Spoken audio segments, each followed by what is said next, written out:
Hola amigos, ¿qué tal? Ja, det ikke så verst vær I dag. I går var det veldig skyete. Men nå skal vi kjøre en tur til en liten by som heter San Pedro de Mérida. Der fikk vi servert sprit som hvitvin en gang for mange år siden. All right, ladies and gentlemen, welcome back to Two Men in Black and White, an honest conversation. Ladies and gentlemen, the dog finally caught the car. The cat is out of the bag.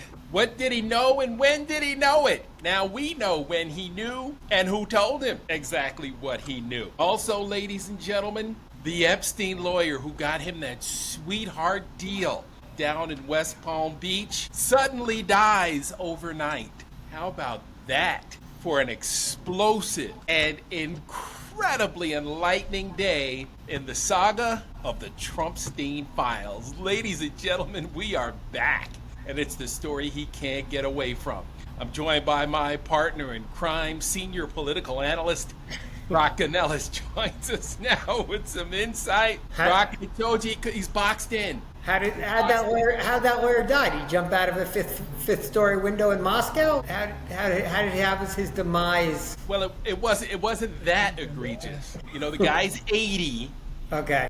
Could have been natural causes, but you know, we'll have to wait and see. I just thought it was incredibly ironic. Yeah, timing. Timing, right?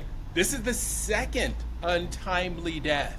80 is a little more timely than Virginia Giuffre, who committed suicide just a few weeks ago. But now we've got these Epstein players, Ghislaine Maxwell now fearing for her life. And Trump's old defense attorney, who's now the deputy AG, is now headed to Tallahassee to talk to her. And what's he going to talk to her about? Yeah, that's a shakedown.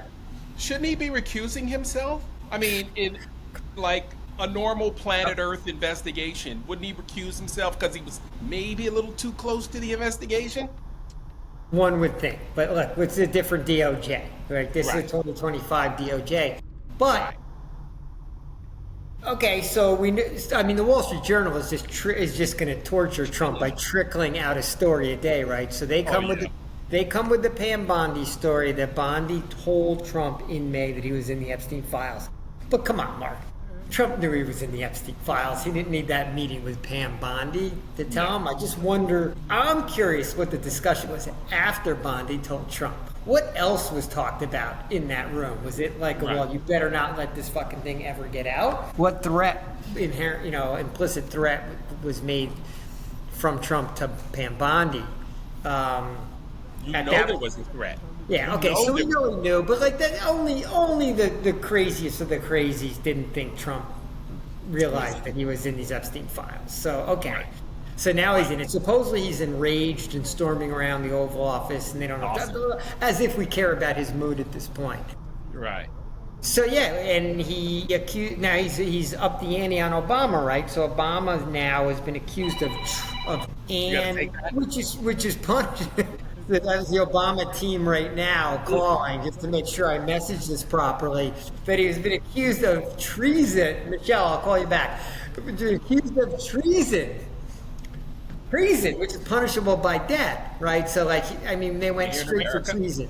Yep. That's where the DOJ is supposed to focus, right? And that's where Tulsi Gabbard is out, saying she has evidence of some bullshit. I mean, I haven't watched any of her press conferences because I can't do it. But, He's got nothing.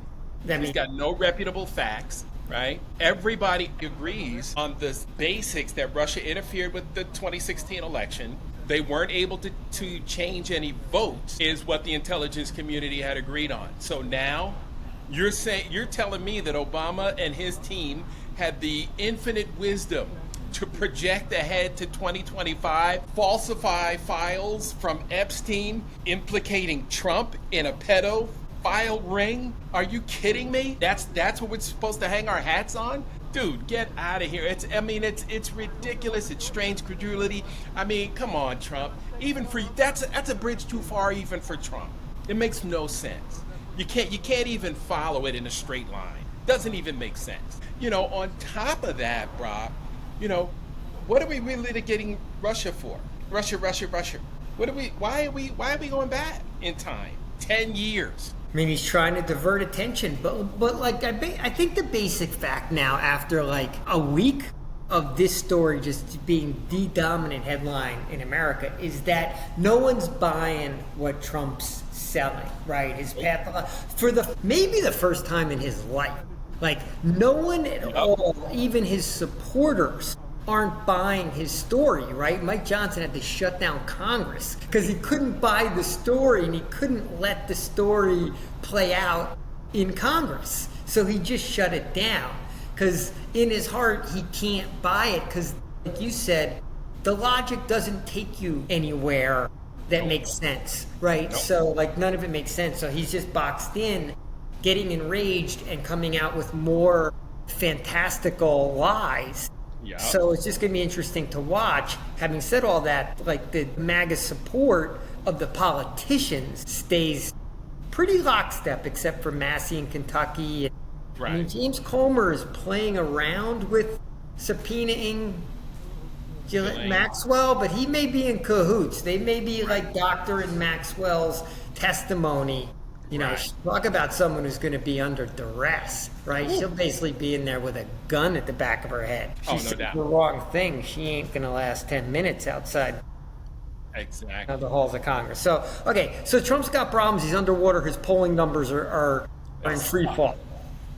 Which is great news, especially for him, because we know how vain he is and how much he needs that external approval for his own psyche and his own ego. They probably ought to keep the burgers and ketchup away from him because there's going to be a lot of that stuff flying off the walls in the White House dining room. But who cares, right? At this point, we could care less. It's just interesting to me that Ghislaine is now fearing for her life. Apparently, some of her family members are speaking out on her behalf. I do believe that Ghislaine Maxwell's family would probably be the place where some of this information is coming from. Some of these stories are coming from, especially that birthday album.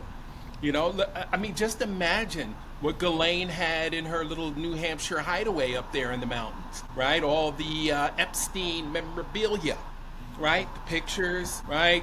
Travel logs, credit card receipts, right? All the business. Her family probably has custody of that stuff, right? You know, they moved her out, or it's in some storage unit somewhere, right? Up there in New Hampshire or wherever her little getaway was. And that stuff's got to come out. And Rupert Murdoch says, I'm here for it. Because now Trump is being implicated with having gone to Murdoch and gotten Murdoch's insurances that he was going to spike the story. He went to Murdoch to say, kill this story. Don't let it out. I'm talking about the birthday album, birthday photo album, picture album, pubic hair signature album. So that would, now Brock, think about what kind of crazy times we're living in. That in itself would have been a scandal worthy of possible resignation if we were in normal American times, right? Instead, it's like the third page in another insidious report on Trump's involvement in a pedophile ring. How crazy. The end is near. I'm just going to let you know, the end is near. Why do you think the end is near? Because there's nowhere for him to go with this. You don't release it. QAnon, Bannon, Megyn Kelly, Stuart Rhodes, the whole ecosystem of, MAGA influencers and QAnon influencers goes nuts, And look, they've forgiven him for every other thing. Why wouldn't they forgive him for this? I'm just saying. There's no way out. Okay, so I think they bury it. It never comes out. Trump stares down Bannon, Megyn Kelly, and all these other jokers. Trump knows his approval now has tanked and is unrecoverable, which means he can never allow another election. So he just starts playing the long game. That's why he's on the election interference front, because he's just now going to try to discredit American elections so that he can argue that there can never be another fair one, therefore we should never have another one, and that's how he's going to try to ride through this. And he thinks that where's Bannon going to go? Where's Bannon going? Is Bannon going to jump on the Gavin Newsom bandwagon? Is Megyn Kelly going to get on the Pritzker bandwagon? Like, these people have nowhere to go. So I think he's just going to play election fraud and just we'll never see the Epstein file. That's my thought. I think he's just going to have to punt on elections because he can't win another one now. Like at this point now with the approval, like he can't win independence like that. So that ship has sailed. And the question is, will he allow a midterm election, which could undermine, which would undermine his control of Congress? Will he even allow that? Or will he trial balloon canceling elections in the midterm to see how it plays and how he has to then manipulate his propaganda messaging so that he can cancel the presidential election, which is really the only one he cares about. So that's what I'm thinking. Is this going to come out? I mean, the story won't go away, but Trump will. He's a survivor. He's going to navigate around it, and he's just going to lie his way through it and try to convince the entire American public and the world that there's a different reality. Right. Well, how long until some Trump-appointed or some Obama-appointed judge, says, you know what, screw this. I'm releasing the grand jury testimony. Here it is, all of it, all 450 megabytes. Have at it, right? Because once the grand jury testimony comes out, I mean, it's a dead dog. I mean, all in there. At least half the story's in there, but yeah. I still can't believe it hasn't leaked. So I think I know that's the one thing that'll happen. There's just a high likelihood at some point there's going to be a leak. There just needs to be a secure channel. But if Murdoch's on it, but even Murdoch's behavior is odd, right? The Wall Street Journal is like a pit bull on the story and is tormenting Trump. Yep. But that's not what Fox News is doing. And Murdoch owns both properties. Like, News was talking Obama today. They're not talking Epstein. Yeah, he's just playing like just one piece of the puzzle, right? But he can go flip that switch on Fox News at any time he wants, and then maybe that's the inherent threat that he's dangling over Trump. That if nothing else, he's just going to embarrass him into submission, and that's where Trump might implode along the way, right? He's not going to be able to handle this mentally. And Murdoch has said that before, that he's wanted to embarrass Trump. I mean, that's been reported before. And what's interesting is Murdoch doesn't care because he's still making money, hand over fist. Guy is making a shit ton of money, and again, that's all they care. It doesn't matter what the economy does, right? The economy is so bad right now, Hershey's is raising their prices on chocolate bars because of the price of cocoa. That's how bad the economy is right now. That's how bad it is. I mean, it's awful. And nobody's even talking about it, right? Because we can't get away from the Trumpstein files. So, I mean, if we were talking about the economy, and again, I think you hit on a big point. This is the first time he's not been able to bullshit his way out of something, right? Because at every corner, he's boxed in, right? He can't explain it away, right? We got video of him and Epstein partying with young girls. People have seen the pictures, right? People have been to Lolita on the Lolita Express. His name's in the flight logs, his name's, everywhere.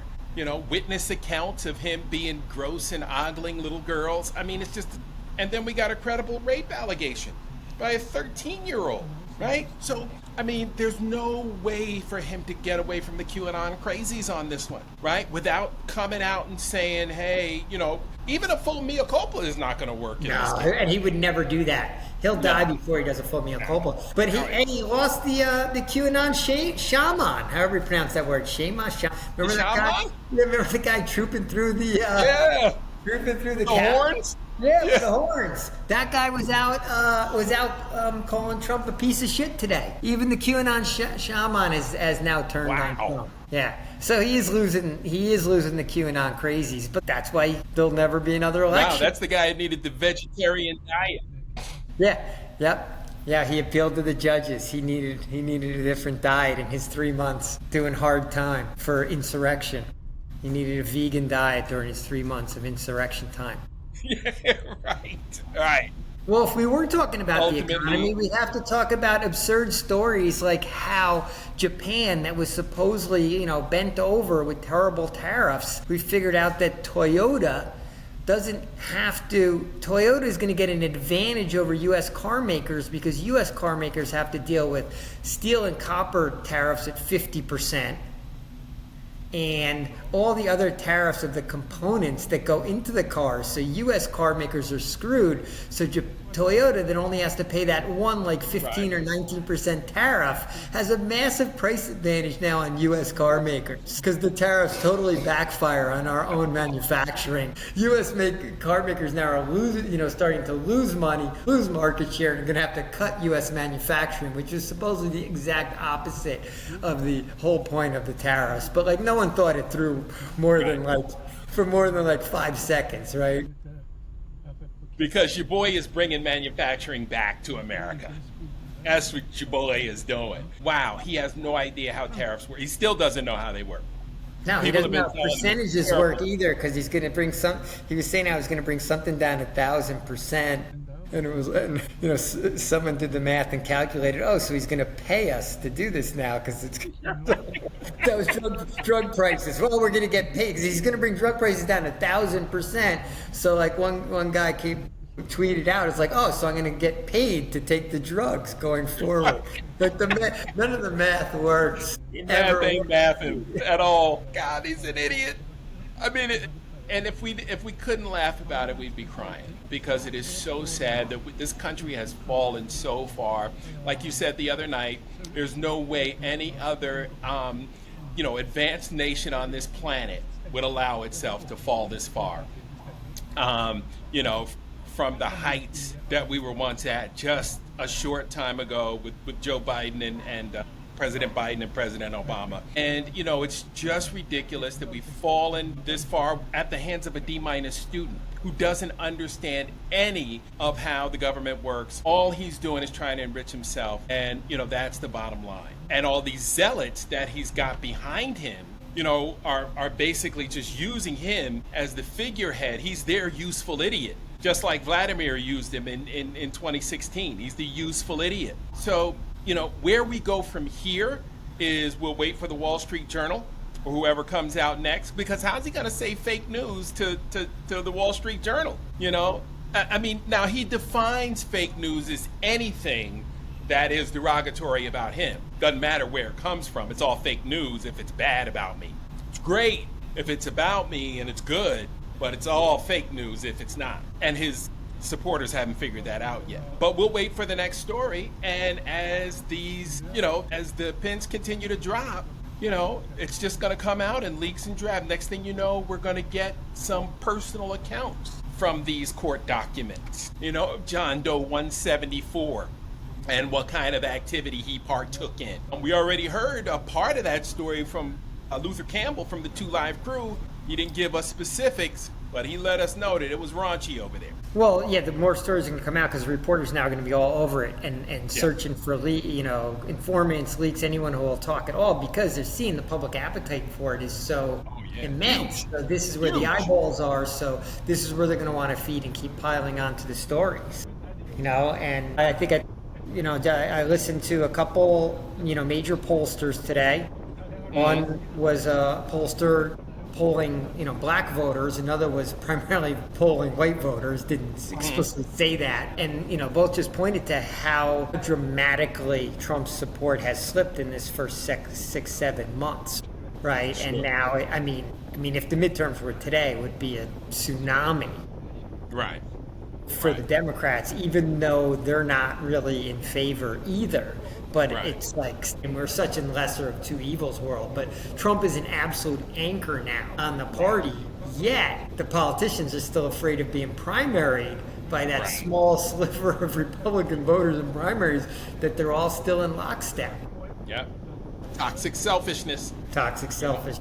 Nobody willing to stand up and take a stand and fight the power, speak truth to power, and in that polling, you talk about young people, they're saying 60% of young people who graduated within the last year are still looking for that first gig, still looking for their first job, a year later, and I guarantee you a huge swath of that 60% are black and brown kids, right, who don't have hookups in corporate America, who don't have parents that are well connected, who don't have parents who can just write a check, for grad school, or for med school, or for law school, just because I don't feel like looking for a job. It's interesting we haven't seen that in the numbers yet. I mean, of course we have to question the numbers we're seeing from the government, but we haven't seen that like in the unemployment numbers yet. Right. but it feels like it's looming out there. So one of the pollsters I saw was on the Roland Martin show, Yep. and it was primarily a poll of just black voters. So I'm really interested in your sort of comments coming off of what the conclusions were from the pollsters. I think it was Cornell Belcher's team, but it was a woman who maybe works with him that was really the main voice on the show with Roland Martin's panel.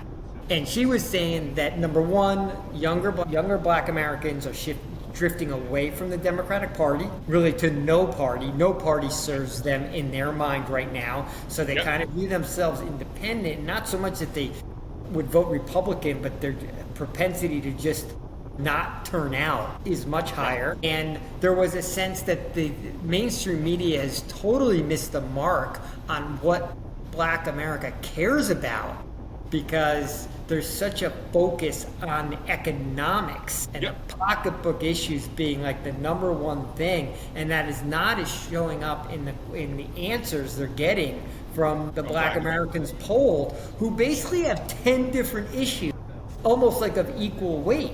The erasure of black history, the fact that education is declined, voting rights, something taken granted forever. People are worried about whether they're going to be able to vote. ICE deportations and just the whole way ICE is acting. Of course, a certain increasing solidarity with Latinos but of course now a fear that black people will be next. Like just this long list of, in essence, equivalent issues. And that, sort of mainstream media totally overblows how, economics driving the thought process, particularly for younger people. It's affordability, that's one of many factors. I don't know where you stand, what you hear from your friends who would be considered to be by the way, sorry to say, a much older demographic, certainly, and people your age more likely to identify as Democrats. Absolutely. Versus someone 30 years younger, maybe your son. Maybe you can talk to that. Absolutely, because Brock, think about it. When we were coming out of college, the late 80s, early 90s, Bill Clinton. Remember Bill Clinton? Everybody gets a home, right? We had the dot-com boom, right? There was money everywhere, right? People were getting jobs. People were happy. Everybody had their SUVs and their, house with the picket fence, a couple of kids, maybe throw in a third one if you're feeling lucky. And it was all good. We could relate to those 8 years after a difficult 1980s where we saw double-digit mortgage rates and heard our parents complaining about how expensive, the mortgage interest was. Well, Bill Clinton showed up and embraced black folks. We considered Bill Clinton the first black president because we never thought we'd see one in our lifetime. So, that was a lot of the allure for the Democratic Party. Also, what happened in that time and what young people have now realized is that during that whole 90s time, Bill Clinton, Hillary Clinton, Joe Biden had all clashed leading up to the 2016 election with young black voters over the crime bill. Remember the crime bill, which came into prominence in 91? We had Hillary's infamous comment. Predators, right? Was it Predators comment? Yes. And then we saw the prison population shoot up astronomically. It went from like 700,000 to 2.3 million, which is where it is now. So it was just absolutely ridiculous. The private prison business took off, and it has remained flat. Yeah. Then Reagan came in with the war on drugs. Yes, indeed. So, they have equated that with the Democratic Party. Estamos en San Pedro de Mérida. Hvor det måtte være da. Akkurat her det.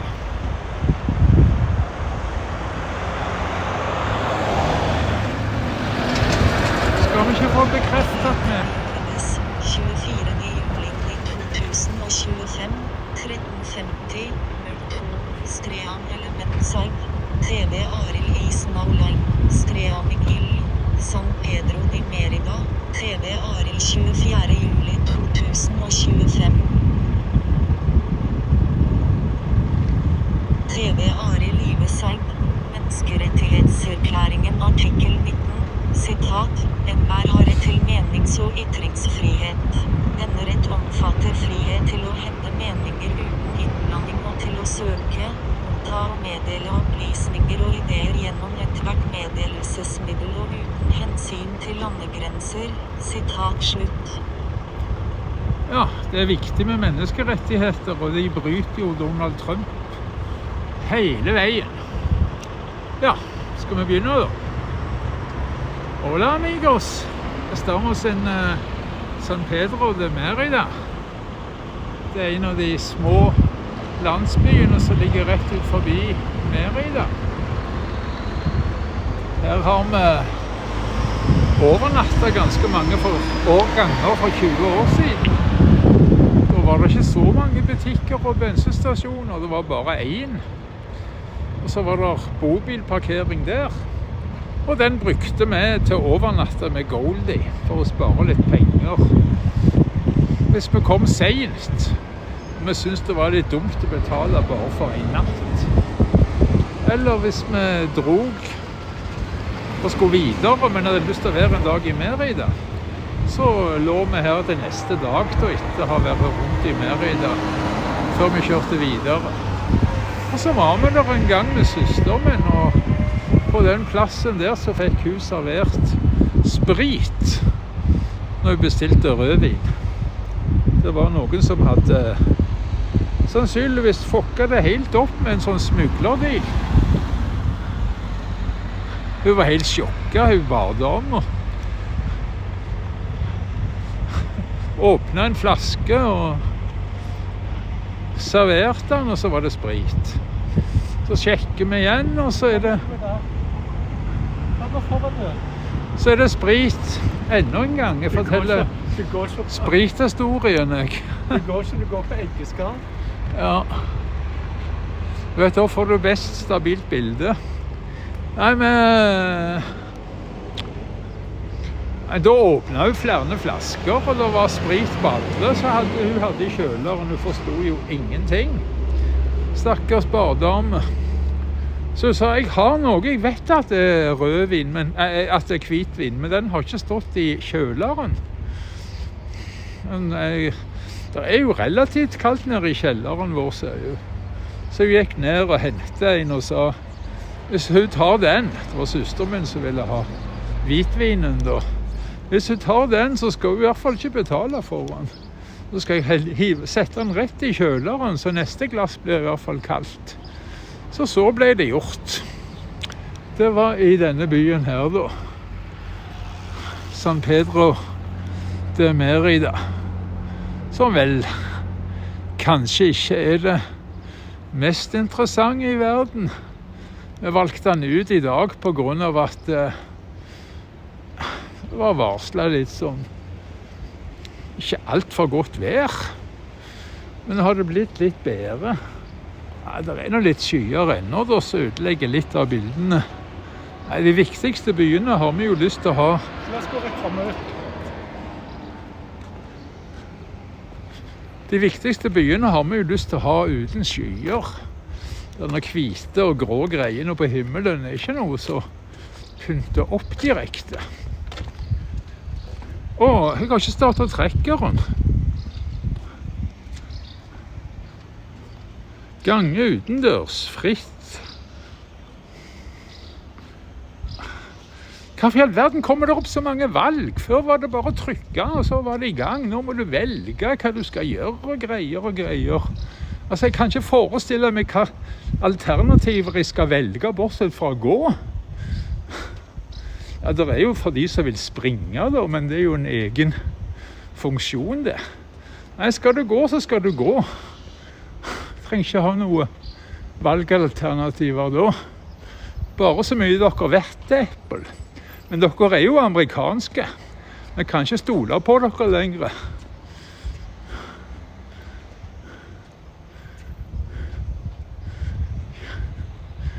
Tja. Lurer om de har bygd byen litt ut siden sist. Jeg synes sist så kom jeg rett på kirka.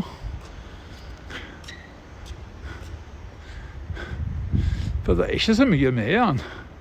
Det en kirke, og så det noen gater.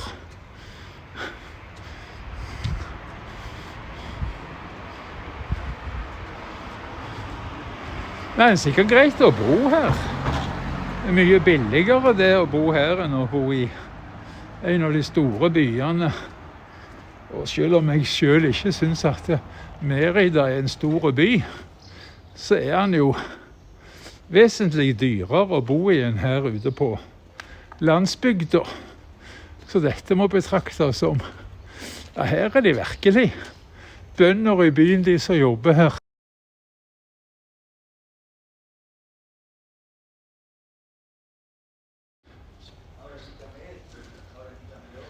Jeg vet ikke hva det var for noe. Jeg håper det ikke forstyrrer streamen min.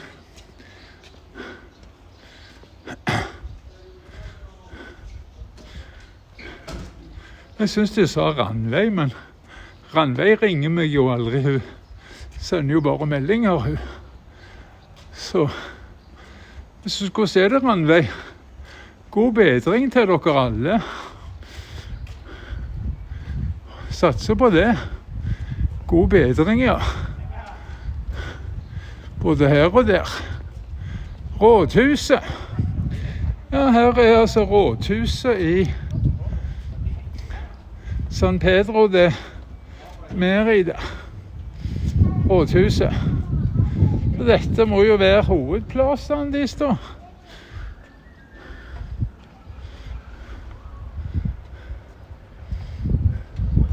Her rådhuset. Ja, der var rådhuset. Og det så ikke noe fint ut engang. Nei, det så ikke ut som et tradisjonelt spansk, fint, gammelt, koselig rådhus.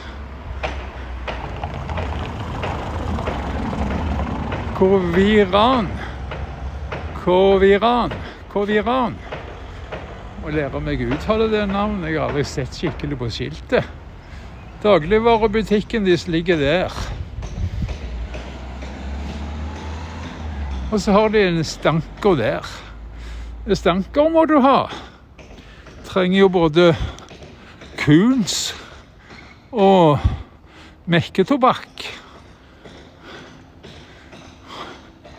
Sånn tips også greit å ha. Så de har jo mye fornuftig på den stanker. Plaza de Spania var dette her, ja. Så det ikke store plasser til Spania, men så det ikke store byen heller. Så det passer vel det da.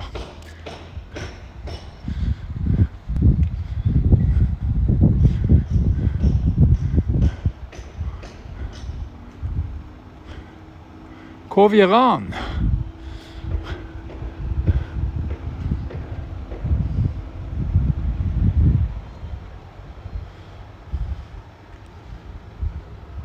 Hvor det endret gjorde av seg, der var han, ja. Jeg har hele mitt liv aldri lest skikkelig hva den butikkjeden hette. Coviran hette han. Haugesund stort for de som kjenner noen. Har faktisk hørt at folk flytter på grunn av at de bor. Jeg trodde det var 2 i-er. Jeg har alltid sett Covirian, jeg. Jeg har aldri lest hva det har stått, faktisk. Ja, det sikkert lagt klart til det, men jeg kan ikke gå rett på. Coviran. Skal vi gå på der, du? Ja. Vi går opp på der. Vi går bare skuta. Ja, vi går oppover her. Jo, jeg synes jo at hvis noen sier feil, så er det viktig å rette. Nå må jeg si at jeg kan ikke se hva Sindre sa før jeg kom inn i skyggen der, men det er ikke så lenge til Sindre. For det er litt støy her, så jeg hørte ikke annet enn at Malena snakket. Jeg vet ikke om det ble tatt opp en gang. Kanskje det gjorde det. Haugesund er stort for de som kjenner noen. Har faktisk hørt at folk flytter på grunn av at de blir lei. Ja, lei av Haugesund. Jeg vet noen andre som er skikkelig drittlei av Haugesund. Jeg kan ikke si hva han heter dessverre, men jeg kan si at han er veldig flink med data, og har hjulpet meg en hel bråte. Og nå er han utsatt for all verdens mulig offentlig og statlig fandenskap, som jeg ikke synes at han fortjener. Men det er jo typisk norsk det, tror jeg. Er det ikke det, Sindre? Nei, hadde han ikke blitt utsatt for det han hadde blitt utsatt for, så jeg er sikker på at han hadde stilt opp og hjulpet deg med flyttinger. Men nå har han så mye stress med staten.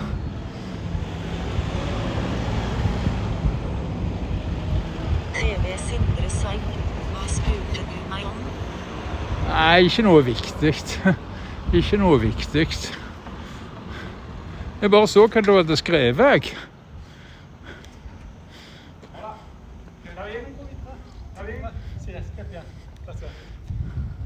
TV Sindre Seid, jeg måtte svare på en melding. Ja, sånn er det her i verden. Nei, livet var mye bedre før internett, var det ikke det? Jo, da kunne vi gå turer uten å holde på å filme. Da slapp du å svare på meldinger, og vi kunne gå turer uten å streame, som Endre sier. I dag bare må du på nettet alt. Nei, ikke si det. Det er du som må. Nei, vi er jo her. Egentlig. Du går jo babyhastighet, jo 1 kilometer i timen. Jo. TV Sindre Seid, i dag må alle vite hva du gjør. Ja. Det er et par innstillinger på TV Sindre Seid, jeg går 2 kilometer i timen alene i kappa. Ja, det er langsomt, det. Det er langsomt. Det er skikkelig daffing. Du tripper jo som en gammel frøken oppover. Ja, men hvorfor skal vi gå så mye oppover? Skal vi ikke gå og finne kirker, da? Jeg kan ikke huske at kirken lå oppover.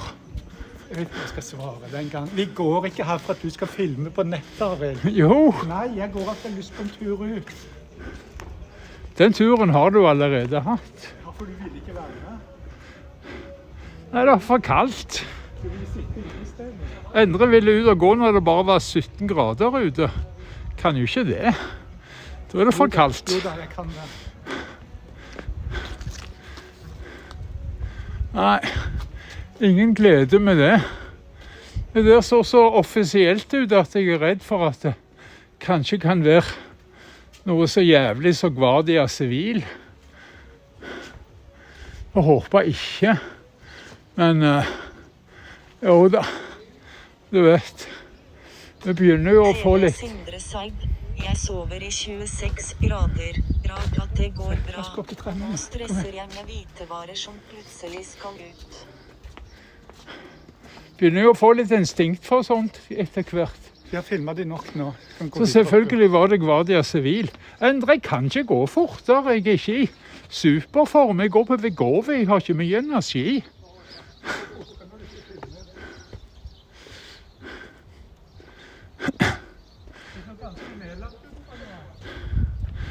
Ja, de har flagg ut forbi, så. Ja, altså, Guardia Civil bør jo bare legges ned.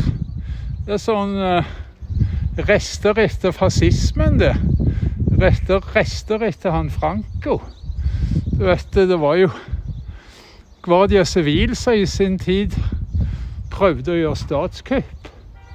Da var det kongen i Spania som redda landet. Så da var det ikke no kings, da var det yes king. Han redda Spania. Så da var han helt. Senere skjøt han elefanter i Afrika og måtte gå av i skam. Samtidig så det fotballaget, det er seleksjon, så de kaller seg for landslaget i Spania, og måtte gå av i vanære. For det at de rett og slett tapte VM. De tapte VM, de kom på 2. plass. Eller kanskje det bare var 3. plass, jeg er ikke sikker. Jeg tror det var 2. plass. For de vant i hvert fall den der, det må ha vært bronsefinale det. Nei, men de tapte, for de vant ikke. Altså, hvis du ikke vinner, så har du tapt. Akkurat sånn som norske skistjerner sier. Hvis du ikke vinner, så har du tapt. Og han der han springegutten, han mener også det samme. Hvis du ikke vinner, da har du tapt. Det er viktig å vinne. Annenplassen, hvem husker den? Annenplassen i Tour de France. Ja, i 1987 må det vel vært. Da husker jeg annenplassen. For da var det amerikanske Greg LeMond som stjal, bokstavelig talt, seieren fra franske Fignon. Så det husker vi. At moralsk sett så var det ingen som vant. Det var 2. TV Sindre Seid hørte navnet til trompeten og onsdag på finsk. Videre Hernon som betyr han er eller hun er. Da skjønte jeg at trompeten hadde gjort noe i går. Ja, det han gjorde i går var jo ganske gale da. Han la ned... Han fikk stengt kongressen 5 uker, eller i hvert fall 4 uker, eller var det 3 uker, i hvert fall lenge før de skulle ha sommerferie. Bare for at de ikke skal etterforske mer denne Epstein-skandalen. Altså er det noen som tror at Donny ikke er i Epstein-kundelisten, om vi skal si det på den måten. Kundeliste, det høres jo litt sånn absurd ut. Det er klart han hadde ikke kundeliste. Jeg fanger opp ordene raskt, så jeg blir bedre, men sliter fortsatt med å skille ordene som ligner. Det blir bedre og bedre dag for dag.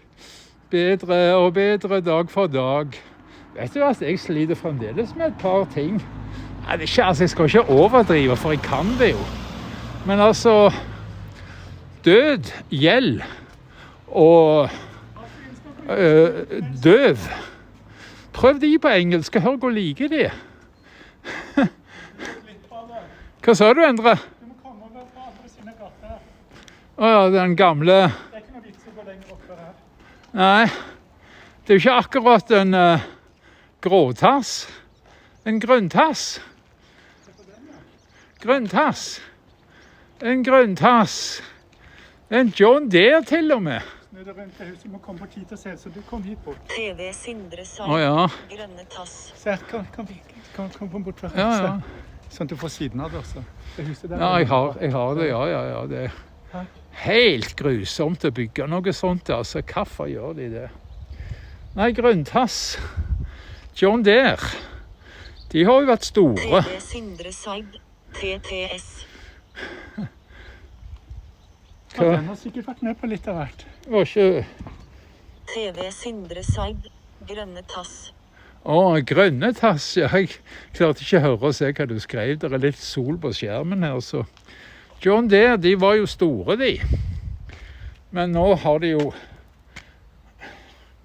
De har funnet på så mye dumt at de som eier disse traktorene ikke kan få lov å reparere de selv.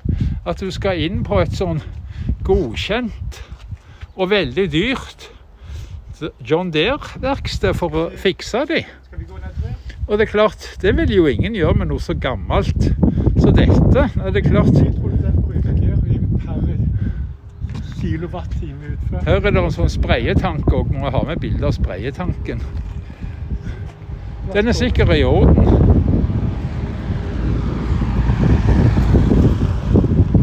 Mens den der med grønntassen, den er sikkert ikke i orden. Han kan gjerne gå, men å bruke den, det...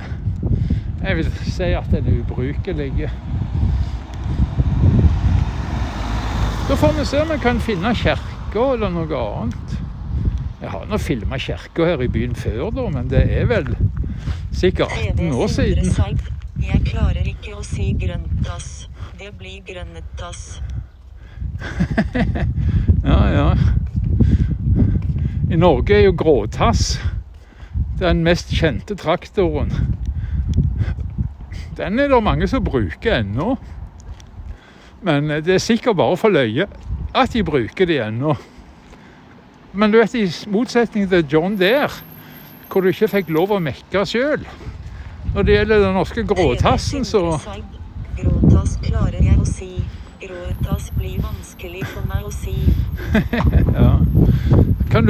Gråtassen kan du i hvert fall mekke på. Og det er derfor det er en del av disse verker ennå. Men John Deere... TV Sindre Seid. Har nettradio alltid vært lovlig i Spania? Altså, jeg kan jo ikke si hva som gjaldt før. Vi kom her til, og før vi fikk nettet. Men det første jeg gjorde når vi fikk nettet, det var å sjekke opp radiostasjoner. Og det var det en hel bråte av, og det er altså... Ja, vi gjorde det for 20 år siden. For 20 år siden hørte vi vel mest på FM. Men for 19 år siden så gjorde det i alle fall. Og da var det... Ja, det var ikke like mange som det er nå. Men det var definitivt nettradioer. Jeg har lekt med tanken på å sende norsk nettradio rettet mot Spania, men det blir mye jobb. Kan bruke AI, men de kredittene blir dyre. Du må jo gjøre det omtrent sånn som jeg gjør det med de der 24-timers kanalene mine på Twitch. At de...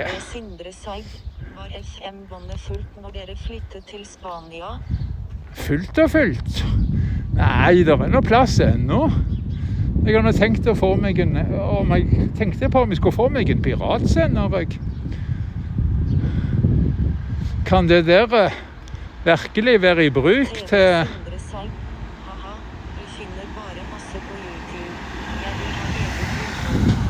Ja, men altså, jeg lager jo eget innhold på YouTube. Altså, de der nyhetskanalene, de er jo selvfølgelig... kan ikke lage selv. Men når det gjelder det nye, AETV... Ja, det var sant.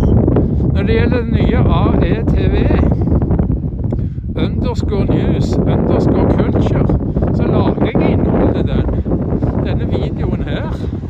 Kommer for eksempel til å bli vist der. Og når det gjelder sånn amerikansk politikk, på den kanalen så blir det bare de aller viktigste sakene, og den blir bare av ungdommene.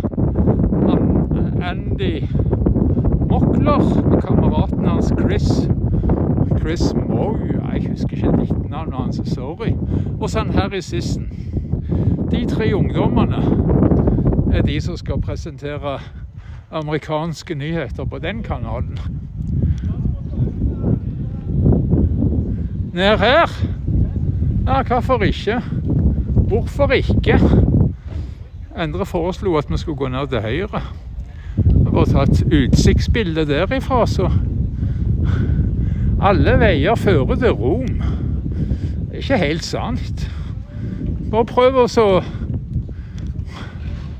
kjøre på Kvitsøy. Uansett hva for en vei du kjører, så havner du i sjøen. Du kommer aldri til Roma. Det samme gjelder hele Australia. Jeg tenkte ikke så godt til høyre. Nei. Jeg kan godt komme her og se her også. Her kommer vi bare ut av byen. Ja, Der kommer vi med til, borti den der tredjeplassen her. Ja. Så dit kan vi godt komme her også. Ja, altså, eneste jeg vet at vi må finne kirker, men vi kan ikke ha en by uten kirker. Så lenge de hadde må jo vært store før, med det store grad av sivilkamre. Ja. Nå var det bare betjent en av de. Ja. Minst mulig var de av sivil. De har fremdeles sånn nazisymbol på alle skiltene og bilene sine, og går rundt med nazisymbol på uniformene. Jeg vet ikke om de husker at det er et nazisymbol, men det er i hvert fall det.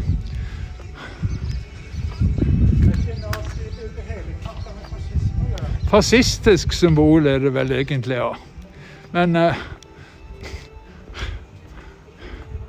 han er jo fascist, han der han er eller nazi. Og vet du ikke forskjell på nazister? TV Sindre Seid, så på YouTube at det er mange singeljenter i Italia. Da måtte jeg prøve italiensk på Duolingo og merket fort at det lignet på spansk. Men å flytte til Italia, lettere å flytte til Spania, merkelig nok. Italia er også med i EU. Ja, Italienere har alltid vært rare, det har jeg jo fått med meg tidligere. Ikke spør meg hvorfor, men de har alltid vært litt rare i Italia. Jeg har vært i Italia og likt meg godt der, men ja, begge gangene, jeg har bare vært i Italia 2 ganger, så synes jeg de var rare også da. Det synes jeg aldri at spanjoler er annerledes enn nordmenn. Vanskelig for deg også å flytte til Italia? Ja, jeg har ikke undersøkt det. Spanjoler er annerledes enn nordmenn. Men jeg vil ikke kalle de for rare. Men italienerne jeg har truffet, de 2 gangene vi har vært på lengre turer i Italia, begge ganger med bil og over lang tid. Nei, den ene var faktisk interrail, sorry. Ene gangen var interrail. Men første gangen, den lengste turen var med bil. Med Robin og broren.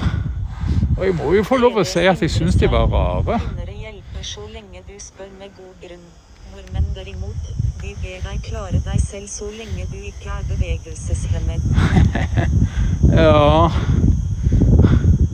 Nordmenn er jo skikkelig egoistiske. De er jo virkelig... Det er akkurat som amerikanere. De er republikanere, nordmenn, altså. Så gale er det. Jeg vil kalle de for republikanere. Nordmennene. De oppfører seg sånn. De stemmer på Fremskrittspartiet, så er like gale som det republikanske partiet. Han er en vellefyren. Altså, han er jo en kopi av Donny Tudalsan.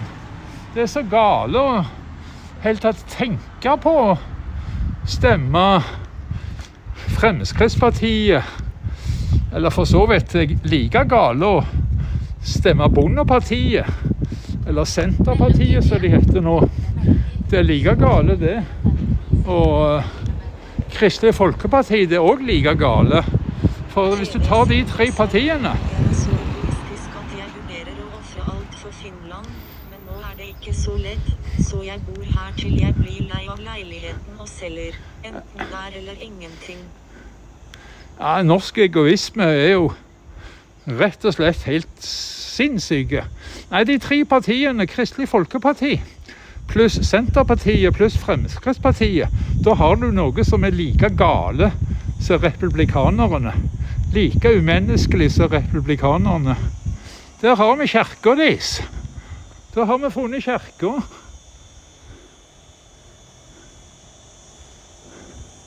Endre han er helt bakom rådhuset, han. Ja. Han klarer seg godt, han. Heldigvis så ble jo frakoblet den maskinen. Så nå går jo Endre akkurat sånn så helt normalt igjen. Uten å måtte tenke på jeg må komme meg tilbake og få koblet til litt elektrisitet. Det er rart hva de har funnet ut av at sånn små elektriske pulser kan gjøre livet så mye bedre. Men gjett om det funkte. Det tok en ukes tid da, men kunne i hvert fall være hjemme da. Det var jo bare noen få dager på sykehuset. Og så resten hjemmebehandling. Veldig bra.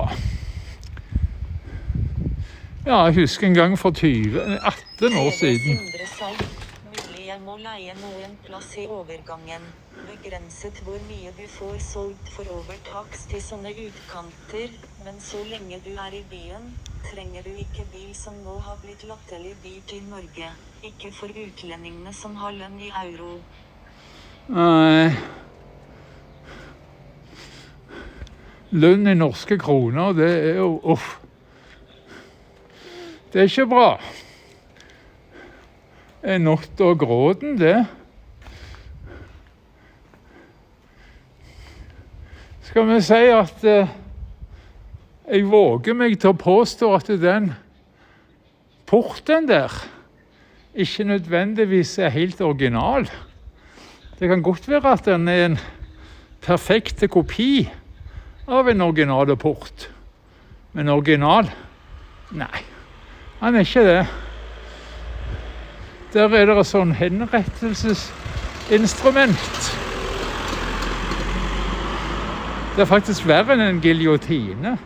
For en giljotine, den kapper hodet av deg, så du død.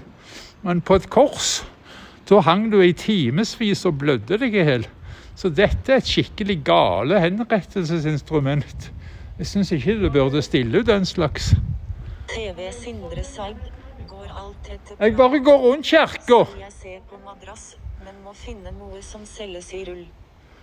Ja, rullemadrasser bedre når du skal flytte. For rammemadrasser, de klarer du bare ikke legge sammen. Der også har de satt inn en ny port. Jeg vet at denne kirka her egentlig gammel, ser dere. Jeg vet ikke så voldsomt mye om den. TV Sindre Seib rammeseng. Rammeseng? Ja, men hvis du kan ta ut madrassen, så det jo greit. For rammemadrasser kan du liksom ikke løsne. Den katten var ikke så veldig glad i å bli filmet. Jeg vet ikke om dere fikk noe bilde av den i det hele tatt. Sprang det et vindu akkurat når jeg skulle filme den. Men jeg får i hvert fall en sånn passende avstand til kirka her, at dere får et bilde av kirka i San Pedro de Mérida. Og så hvis jeg går ned her da, så det et eller annet. Jeg husker ikke helt, det 18 år siden jeg så det sist. Ikke madrass, bare planker. Må ha noe som kan stå i ro på 90 ganger 200. Ja, planker greit. Vet du, rammemadrass, da de i madrassen, så da kan du bare ikke gjøre noe med den, eller forme den på noen måte. Ser du skjermen eller? Ja, litt. Det så sterkt lys. Ja, nei, jeg mer av alt sikte da, sånn at jeg regner med at det noe bra med i bildet. Hvor gammel vil du tippe når den kirker? Han gammel, men... Jeg har fått et lite hint. Ja. De eldste delene fra cirka 400-tallet, 500-tallet. 400-500-tallet, ja. 1000 år gammel. Ja. Du ser under det der, under så har de litt av de gamle murene. Ja, det var det jeg huskte, det var noe sånt, men vi har ikke sett dette her på 18 år. Vi får se det nå. 18 år det siden vi var her i denne byen sist. Du vet, han jo ikke... Det ikke verdens navle, om jeg skal si det sånn. Men det alltid interessant allikevel. Gjennom og over. Jeg tror vi tar en pann over. Men nå ser jeg jo ingenting selv da. Nå ser vi kan få et bilde på preview-skjermen, men det ligger et halvt minutt på etterskudd, så jeg får bare begynne å filme og se. Preview, når det ligger et halvt minutt på etterskudd. Jeg kan ikke kalle det preview da. Så det sånn afterview. Ja. Her i hvert fall noe av det gamle. Det eldste de har, og det 400-500 år gammelt. Så, jo da. Det har bodd folk her før. Det ikke noe de har funnet på akkurat nå, bare for å tjene penger på trailerne. For det gjør de, og gjett om de tjener penger på trailerne. Men de må ikke servere de for mye sprit når de ber om hvitvin. Det jo ikke trailersjåførene som drikker hverken sprit eller øl. Altså, jeg forstår ikke hvorfor ikke det selges kald øl på norske bensinstasjoner. Det jo passasjerer som har lyst på en kald øl. Altså, når de selger øl på spanske bensinstasjoner, så det vel ingen som tenker at det har sjåføren lyst på før han kjører videre. Nei, det klart de har det til passasjerene. I det såkalte frihetens land USA, der har de en sinnssyk regel. Passasjeren har ikke lov til å drikke noen ting. For hvis det en åpen boks, enten det øl eller sprit eller hva som helst, vin, åpen container heter det, så blir altså sjåføren dømt for fyllekjøring, og til og med uten blodprøve. Altså, de gjør det umulig å ha en kjekk tur. Skal en passasjer sitte der edru hele veien? Sjåføren har det kjekt og kan sitte og dreie på rattet, mens passasjeren må nå for all del få lov å ta seg en øl. Det er helt grusomt, synes jeg. Ja, det er Amerika. Det er Trumpicana. Trumpica. Kall det hva du vil. Denne veien så ikke så veldig fin ut. TV Sindre Seid. Samtidig har Norge mange rare regler. Ja, Norge har mange rare regler. For eksempel så er det ikke lov å selge naturmedisin til å sove på, som vi kjøper på franske dagligvarekjeden, storkjeden Carrefour. Det er sånn cannabis-sovemedisin. Fungerer helt utmerket. Men sånn, du trenger ikke røyke nattrever engang. Sover helt godt på den CBD-en. Akkurat det var så voldsomt store kunst, jeg vet ikke. Nei, vi får jo ta med det vi kan. Hei! Hei! Ja, vi liker skinke. Og vi liker egg. Men hva du reklamerer for? Så ikke dårlig ut teknisk sett. Nei. Hva du reklamerer for, det aner jeg ikke. Nei, illustrasjonene er gode nok. Sånn, ikke så langt ifra kirka.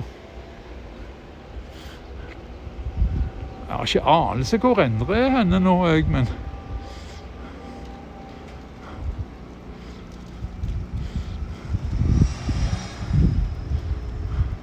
Vi finner vel ut av det til slutt.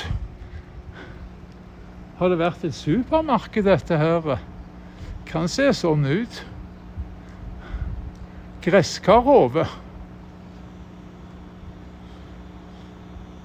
Vi ser oppover her om Endre kommer etter meg. Ellers så vet vi jo hvor bilen er alle sammen da, så...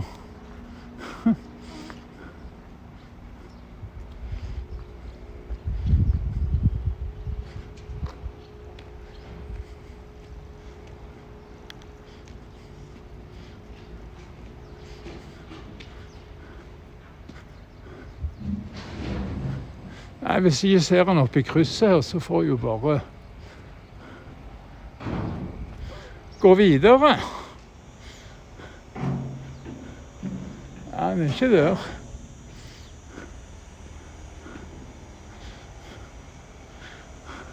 Jeg har jo sånn trekker. Det er bare til den telefonen. Så jeg har trekkeren på å bruke jeg til Malene.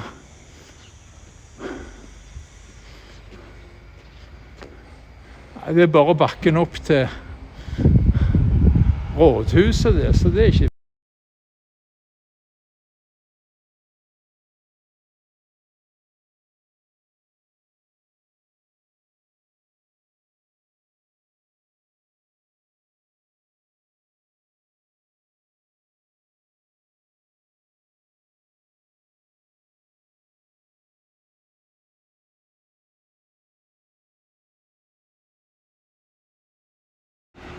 TV Sindre Seid.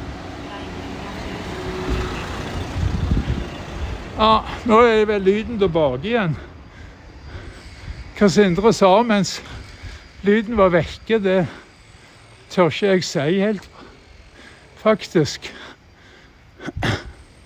Hernan Cortés skal vel ikke gi han for mye plusspoeng i verden. Der er kirka. Ja, dere hørte ikke hva jeg snakket om med Endre.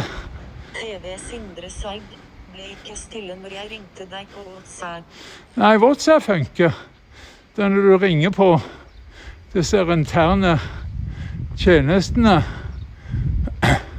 hvor jeg bruker den telefonen hvor jeg streamer. Jeg bruker mikrofonen, TV den. Sindre Seid. Hvor lenge har WhatsApp vært helt vanlig i Spania? Nå, Endre, jeg ser deg nå. Ja, jeg vet ikke helt.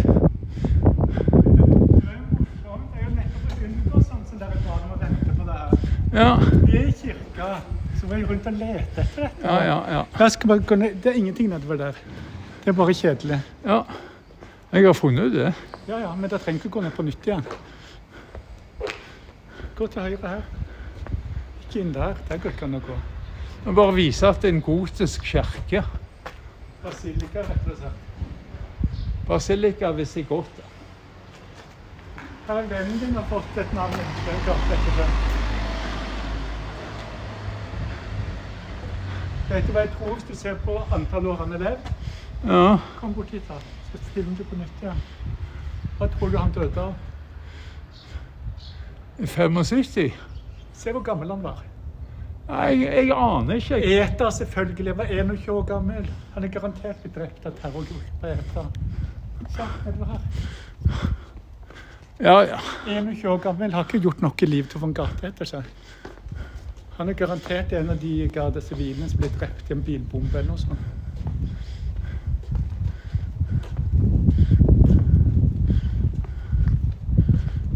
Hadde han dødd 70-årsalderen, så kunne det godt hende være de gamle Franco-turistene. Ja, da hadde han tatt med skiltet nå i dag, tror jeg.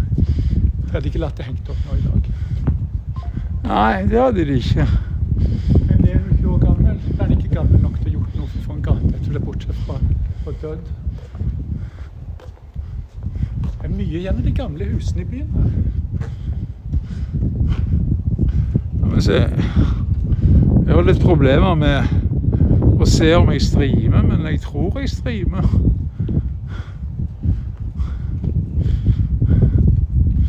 Det er så mye lys her at det er umulig å se. Men nå har jeg fått opp et bilde igjen da. Ikke preview. Etterview.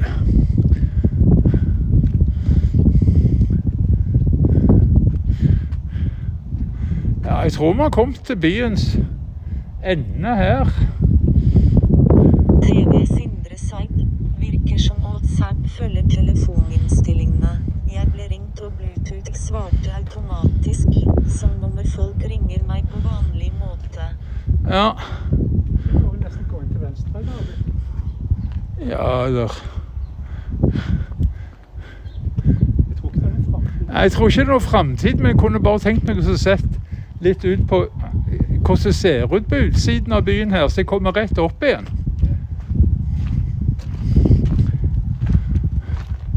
For her er i hvert fall byen definitivt slutt. San Pedro de Mérida. TV Sindre Seid. Kan du bruke WhatsApp på 2G-nett?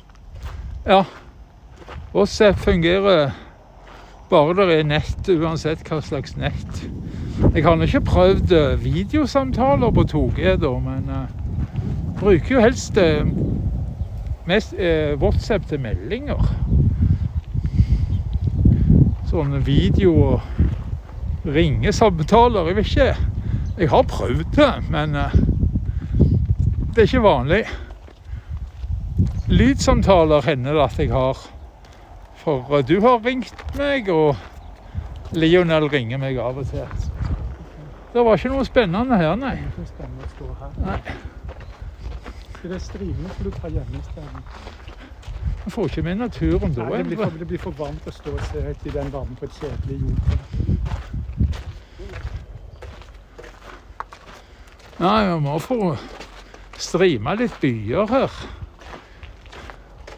Det synes jeg vi må gjøre, det er viktig det. Jeg trives best med å gå turer og snakke sammen. Du vakler rundt og sender alt på nettet. Ja, vi har det på nettet. Nei, jeg må ikke det helt tatt. Jeg lever ikke livet mitt på nettet. Men kanskje vi bare skal tenke på å gå tilbake igjen. TV Sindre Seid. Snakket vi en time etter jeg gjorde deg oppmerksom på at du fortsatt streamet? Ja. Jo da. Men på den streamen så er det jo bare litt av begynnelsen som er med. Kan du gått ned her, for eksempel, til venstre der? Ja.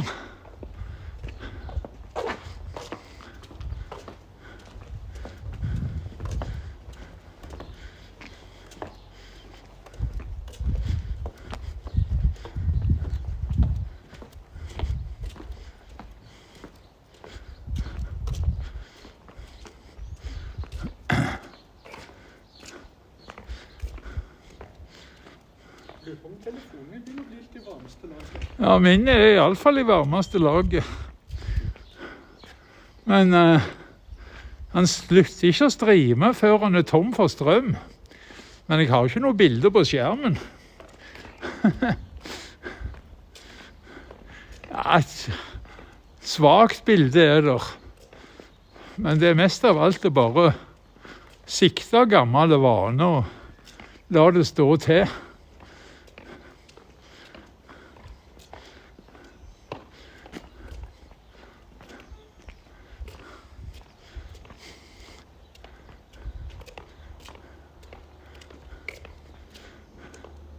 Nei, nå er vi i ferd med å komme ut av byen, ut til industriområdet, så... Vi må bare gå til venstre nede. TV Sindre Seid, var det stress å flytte møbler så langt som til Spania? Ja, du vet, vi leide jo flyttebil da. Så hadde vi jo god hjelp til å få pakket i Norge. Vi hadde god hjelp til å få pakket alt i Norge. Og ikke minst vasket ut der vi hadde... Det er det eldste huset i hele byen. Lageret. I hvert fall det minste. Så... Eller er det fengslet? Ja, fengsel kanskje. Kanskje det er byens fengsel. Da kan det ikke være mye kriminalitet. Hvis det er nok. Nei, de har nok ikke fengsel i denne byen. Jeg tror de putter de inn i kasserest eller badeross. Det var rart det var svære grad av sivile karteller. Ja. Det var åpent en dag i uka. Mérida har faktisk heller ikke fengsel. Det er ikke nok kriminelle. Så de må enten til badeross eller kasserest. De kriminelle håper jo på kasserest, for det er nytt. Badeross, det er... Vel, det er ikke så gale som de nye i Amerika. Det der han... Ja, det er han Gestapo-leiren så Donald har bygd. Kan han ha kalt den for alligator-alcatraz. Den er verre enn noe fengsel i Spania. Det er helt perverst å gjøre noe sånt. Vise hva slags svin han er. Og så er det uskyldige mennesker. Så er det. Det er svært få av de som har gjort noe gale. Amerika er jo bare... Alle i Amerika som ikke er indianere, er innvandrere.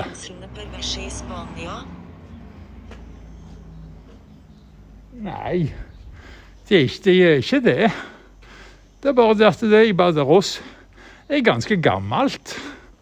Så det er ikke sånn lyksusstandard der. Det i kasseres minner litt mer om norske fengsler. For når de bygger nye fengsler, så gjør de jo med gode standard. Men Spania har ikke et oljefond. Så... De er USA som innflytter og indianere og sånn. Ja. Se for det var en gate her. Er de fremdeles stolte av i Spania, de som reiste til Sør-Amerika og drepte alle indianerne der? Ja, indianerdrepergata heter den. Hva er for de som drepte indianerne? Conquistadores. Det er sånne indianerdrepere. Jeg synes jeg er ganske pervo. Nå står noen på sokkel også. Nordmenn påstår at fengsel her er så mye bedre enn resten av verden. Ja, det er vel kanskje til en viss grad det, for at i Norge river de gamle. For Norge har et oljefond som gjør det mulig. Mens Spania må jo for så vidt bruke det de har. Men de har sentralisert det veldig. De har ikke fengsel i hver by. Det er ikke fengsel i hver by, nei. Så de bruker helst de beste. Og kasserester bygger de ut. Og det gjør de altså ikke i badeross, for det er gammelt. Så badeross skal jo på sikt kanskje fases ut. Eller kanskje de bygger et nytt. For det er gammelt. Men det er ikke sånn at de bygger noe dårlig med vilje, sånn som de gjør i USA. For det er alligator-alcatraz, denne her Gestapo-leiren hans. Finland har åpne fengsler, hvis jeg ikke misforstår. Ja. Det det en del av her også, og i Norge også. Jeg har jo vært og besøkt folk på Åna. Det jo akkurat som å være på landet det. Nei, jeg ville ikke vært på Åna selv, men jeg har vært og besøkt folk der, og jeg tror ikke det noe særlig sånn heftig soning, nei.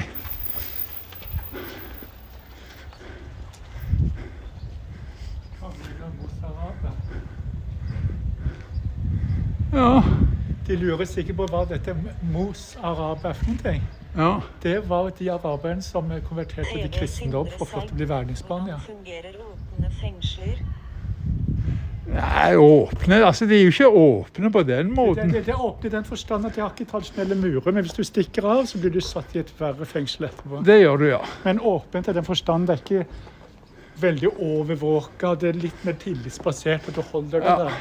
Men hvis du ikke holder reglene, så blir du sendt til en skikkelig fengsel. Sånn som jeg skulle besøke han der kriminelle på Åna, så går jeg inn i vakt og så sier jeg skal besøke han. Ja, sier han. Han sitter vel i parken et eller annet sted. Vet du hvordan han ser ut? Nei, jeg har ikke peiling, sier jeg. Jeg er journalist, så jeg har ikke peiling. Hvem han er? Det var han som mente at han hadde en god sak som vi ville ha interesse av. Så jeg aner ikke hvem han er. Nei, men da skal han være med å vise. Så gikk vi rundt og lekte. Litt. TV Sindre Seid, jeg må gå. Og der satt han på en benk i parken, ja. Så det var jo ganske sånn fredelig. Ja, du får god tur, Sindre. Men hadde han stukket av, så hadde de rykt ut med en gang. For de sitter jo og ser på videokameraer.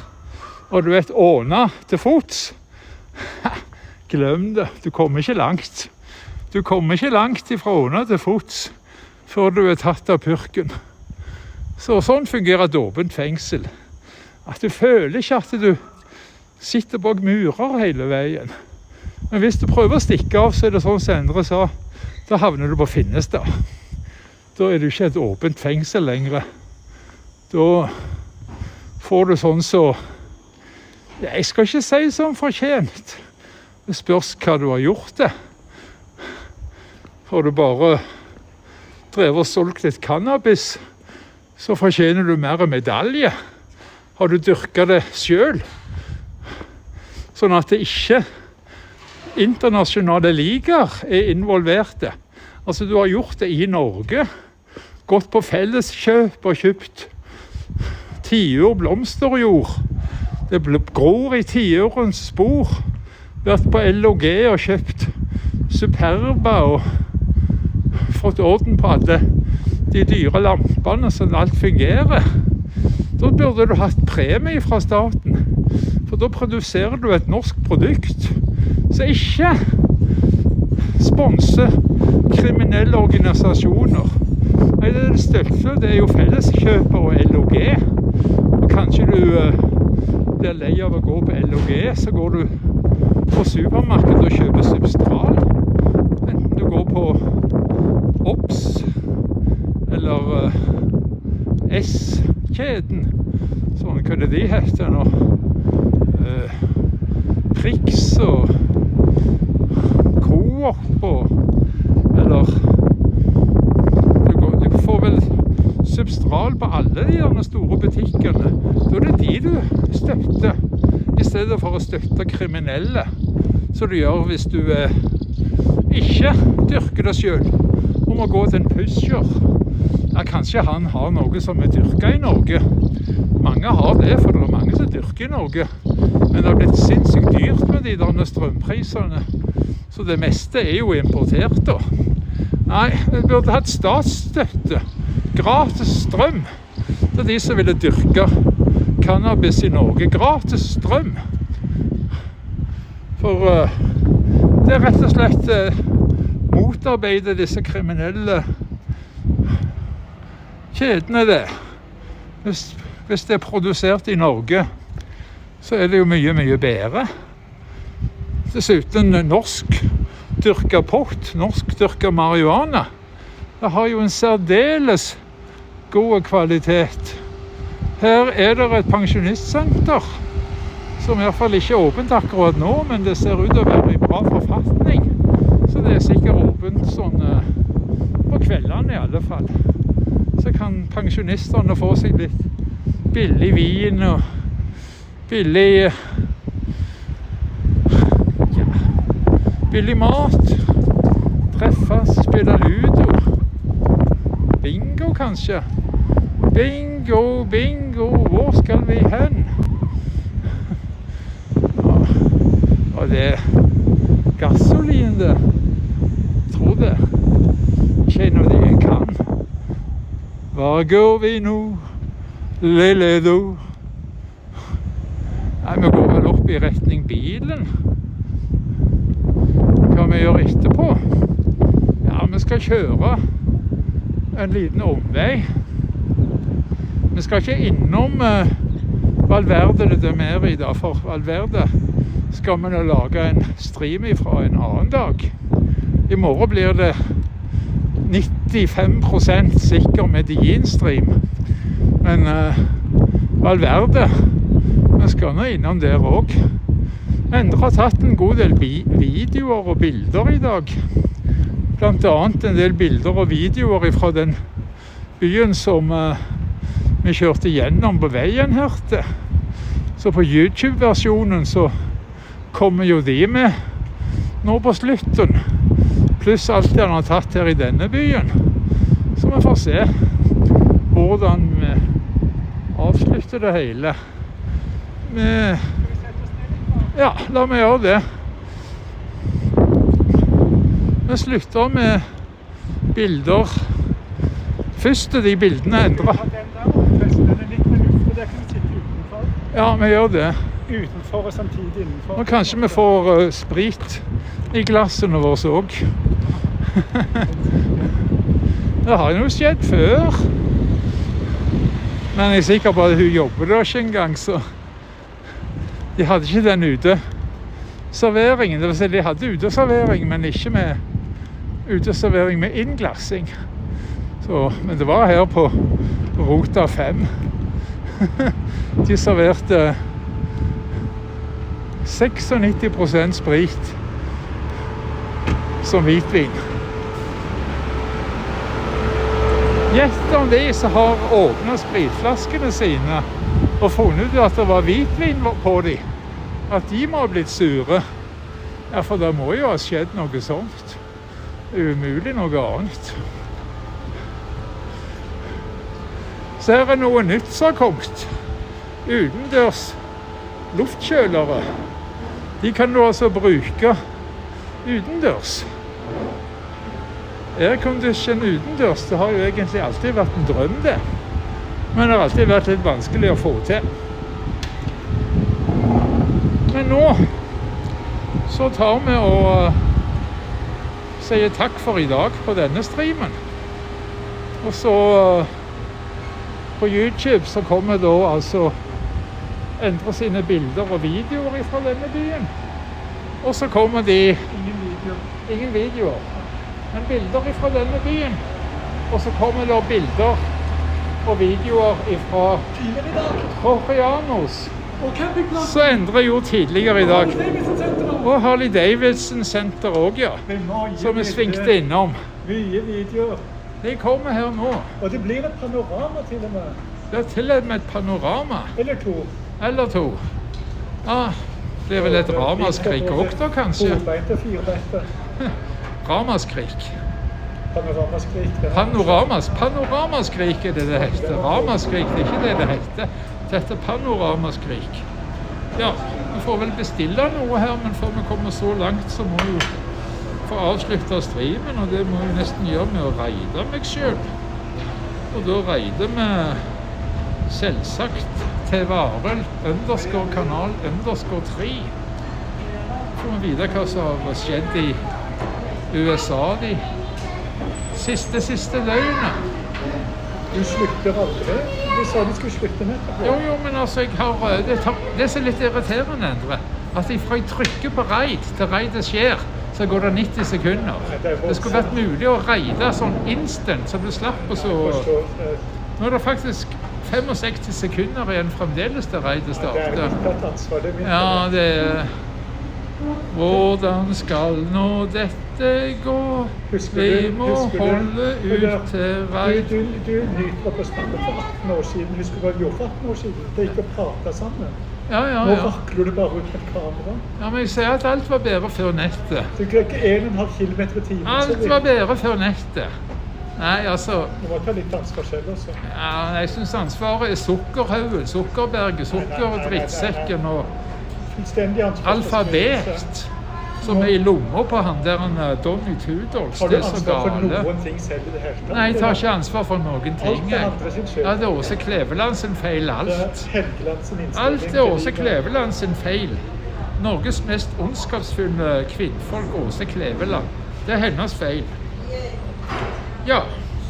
Men da vil jeg bare ønske alle sammen en så god torsdag som overhodet mulig, og så snakkes vi i neste stream. Glad i dere alle sammen.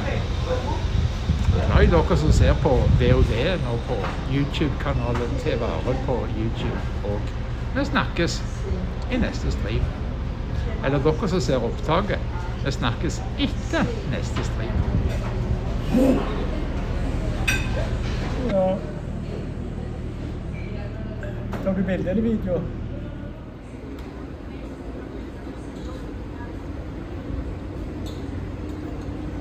Man må vel gjerne ha en liten øl før vi drar videre.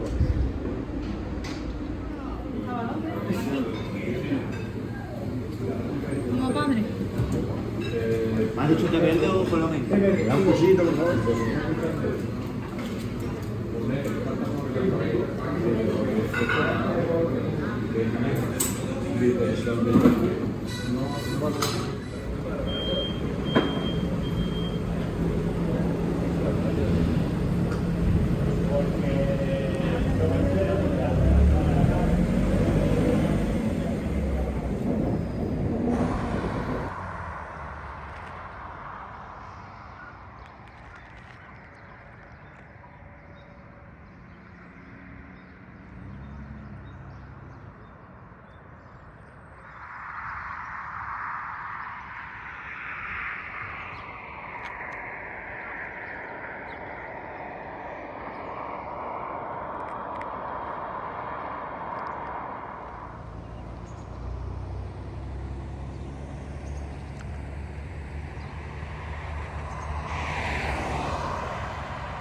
Young man.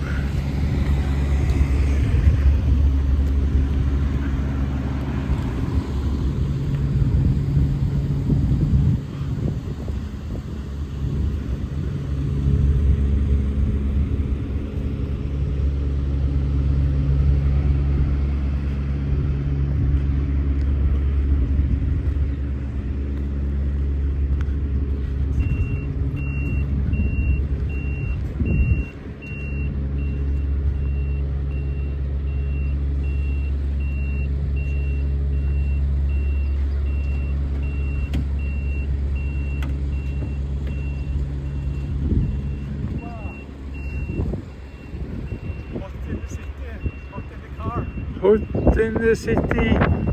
in the city tonight. Bloomberg Audio Studios. Podcasts, radio, news. Welcome to the Daybreak Asia podcast. I'm Doug Krisner. It certainly is all about earnings, and the focus is mega cap tech after results from SK Hynix, Alphabet, and Tesla. Plus, the intrigue over President Xi Jinping's future will not cease. Bloomberg opinion columnist Karishma Vaswani says it's the result of a succession crisis of Xi's own making. We'll check in with her momentarily. But as promised, we begin with those big tech earnings. Early on Thursday, the Korean chipmaker SK Hynix reported record operating profit for the second quarter. The $6.7 billion haul was driven by the company's dominance in high-bandwidth memory chips. Revenue, $16.1 billion. That was 8% higher than projections. Here in the States, Alphabet beat Wall Street expectations for second quarter revenue. However, shares were down after the tech giant warned of higher spending ahead. The Google parent posted sales of $81.7 billion, excluding partner payouts, but capital expenditures are forecast to hit $85 billion in 2025. That would be up from $75 billion the company previously forecast. Mandeep Singh is senior tech analyst at Bloomberg Intelligence. 1/3 of their business is cloud and YouTube, and that's still growing north of 25%. So to my mind, they are showing ROI on all that AI spend. And if they have more AI infrastructure capacity, the cloud business would be growing even faster. That is Mandeep Singh from Bloomberg Intelligence. And last but not least, Tesla's second quarter results fell short of Wall Street estimates. Revenue was down by 12% for the quarter compared to last year to $22.5 billion. That is the sharpest sales decline for Tesla in over a decade. And facing the prospect of lost incentives from the United States, CEO Elon Musk issued this warning on the earnings call. We probably could have a few rough quarters. I'm not saying we will, but we could. That is Elon Musk. And for a closer look at the Tesla story, we heard from Michael Dunn, CEO at Dunn Insights. He spoke with Bloomberg TV host Sherry Ahn and Heidi Stroud-Watts. How much of one's view on Tesla and Elon Musk, by extension, depends on whether you see this as a straightforward auto company or an AI and robotics company? And is that sort of through different lens that you would have seen these results plus the warning? Yes, 100% difference depending on how you see the company. So a year ago, Elon Musk was talking about extreme capacity, building 20 million EVs a year. He doesn't talk about that anymore. He looked down the road at EVs and said, I don't want to try to compete with the Chinese on EVs and price. I'm going a different direction, wide open highway called robo-taxis and autonomy. That's where he's taken all of his chips and placed them on that bet. Robo-taxis, today in Austin, very soon in places like London, Sydney, Paris, Rome, Los Angeles. So it's all about AI and robotics, and you'll hear him talk less and less about batteries and electric cars. And you're still saying that there's very few that would dare bet against Elon Musk, even in this uncertain leadership and regulatory environment, right? There's still plenty of concerns recently revived when it comes to how much sort of political distraction he has at the moment. When you think about it, it's almost amazing that Tesla sold any cars in the most recent quarter. He's managed to upset both Republicans and Democrats here in the United States. Germans I talked to in Europe, no, we're done with Tesla. In China, he's surrounded by formidable competitors like Xiaomi, Li Auto, NIO, and others, Xpeng. So he's definitely the company's definitely under pressure, and he's done the company no favors on the public relations front. But never underestimate Tesla's ability to surprise to the upside. Through AI, through technology breakthroughs, customers are still buying the cars despite all of this friction. When it comes to capital, free cash flow, when it comes to really the performance and just metrics, how much of a dent will it make that the incentives like the EV tax credits are expected to go away? This hurts, no doubt about it. And if Elon Musk says differently, well, we'd have to discount those words because, number one, on tariffs, there's a $300 million hit. And number two, EV tax credits are definitely an incentive, especially here in the United States, for people who are on the fence to say, yeah, let me try an EV because I'm going to get the tax credit. That's going away, and that hurts Tesla. But by extension, it also hurts all other automakers in the space. So for that reason, one has to remain still slightly optimistic about Tesla's chances, just because Elon Musk is a once in a million years kind of entrepreneur, and he's in SpaceX and he's in XAI.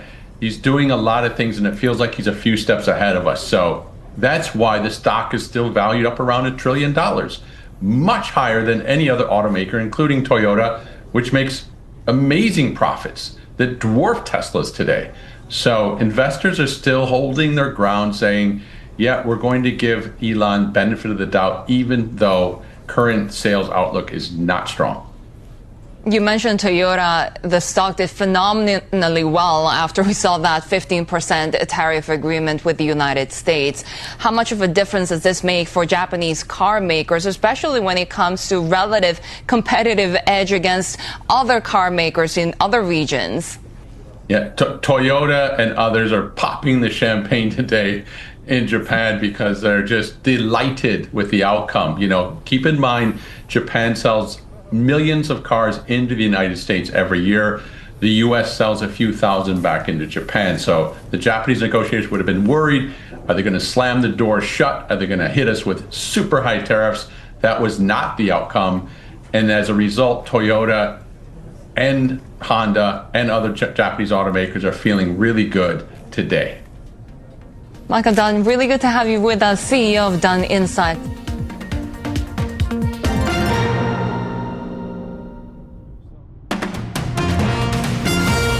Welcome back to the Daybreak Asia podcast. I'm Doug Krisner. It's time to check in with Bloomberg Opinion. Columnist Karishma Vaswani has been writing about how the rumors in China about the political elite are not dying. I'm pleased to say she joins us now. Karishma, it's always a pleasure. Thank you so very much for making the time to chat with me. And I know that this is an extremely sensitive topic. What is the most important thing to bear in mind when discussing the ruling class in China? Well, I think the most important thing to bear in mind when we have a discussion about China's political elite is that historically, hearsay about how the Politburo, the inner workings of the Politburo, there's been a long tradition of that being wholly inaccurate. You know, we've had rumors come out from time to time predicting X, Y, and Z about the future of certain political figures within the Chinese Communist Party. And for the most part, 99% of the time they've been wrong. And one really striking example comes to mind back in 2011 when a Hong Kong TV station reported mistakenly that the former Chinese president Jiang Zemin had died. And that was actually 11 years before his actual death in 2022. And I think the reason behind these kinds of, I make that point because of the fact that there is so little that we do know about what's going on in the inner workings of the Chinese Communist Party, that when these rumors come out, people are quick to sort of, circulate them. There's a lot of Chinese whispers, forgive the pun, and there are a lot of conclusions drawn about what is happening. But they've pretty much always been inaccurate. Can you help me understand how this speculation kind of fits in with the notion that President Xi has been for a while very involved in kind of anti-corruption? We know the big campaign that was put in place a couple of years back. I think it's continuing always. Help me understand the context. Yeah, so, the intrigue over President Xi Jinping and what he does in China is no less speculative. But there are a few things that we are able to decipher. The other aspect of this, of course, is the fact that there's no clear succession plan in place as of now. And I think that also creates an atmosphere of uncertainty, which allows for more of these rumors to circulate. But specifically, to do with the anti-corruption drive that he's put in place during his tenure, I think one of the things that really struck me was the quick succession of sort of the defense ministers that have fallen foul of these new regulations or sort of new norms. I think it would be a better way to describe that. And we've seen stories about the trouble in the sort of higher echelons of Chinese power. And the biggest consequence of that is an indication that Xi Jinping's power has in fact cemented, because he is getting rid of people, apparently, at least from what we can see, that he appears to deem not productive or not consequential to the way he wants to run the country, and in particular the defense forces. So I think what you can draw from that is that his power is actually growing. For the most part. And I think that's a really important takeaway from what we've seen in terms of the political ramifications and consequences of the inner workings of the Politburo. So back in March 2018, as you well know, the National People's Congress approved the removal of that 2-year term limit on the presidency, and that effectively allowed President Xi to remain in power for life. Is that a part of the story as well, do you think? Yes, absolutely. And, at every stage, Xi Jinping has defied convention to solidify his grip. Some analysts that I've been speaking to, long-term China watchers, there's a phrase that I thought was particularly apt for this conversation, and that, the consensus is that he will likely rule China until he goes to meet Marx, which means basically until he meets his maker.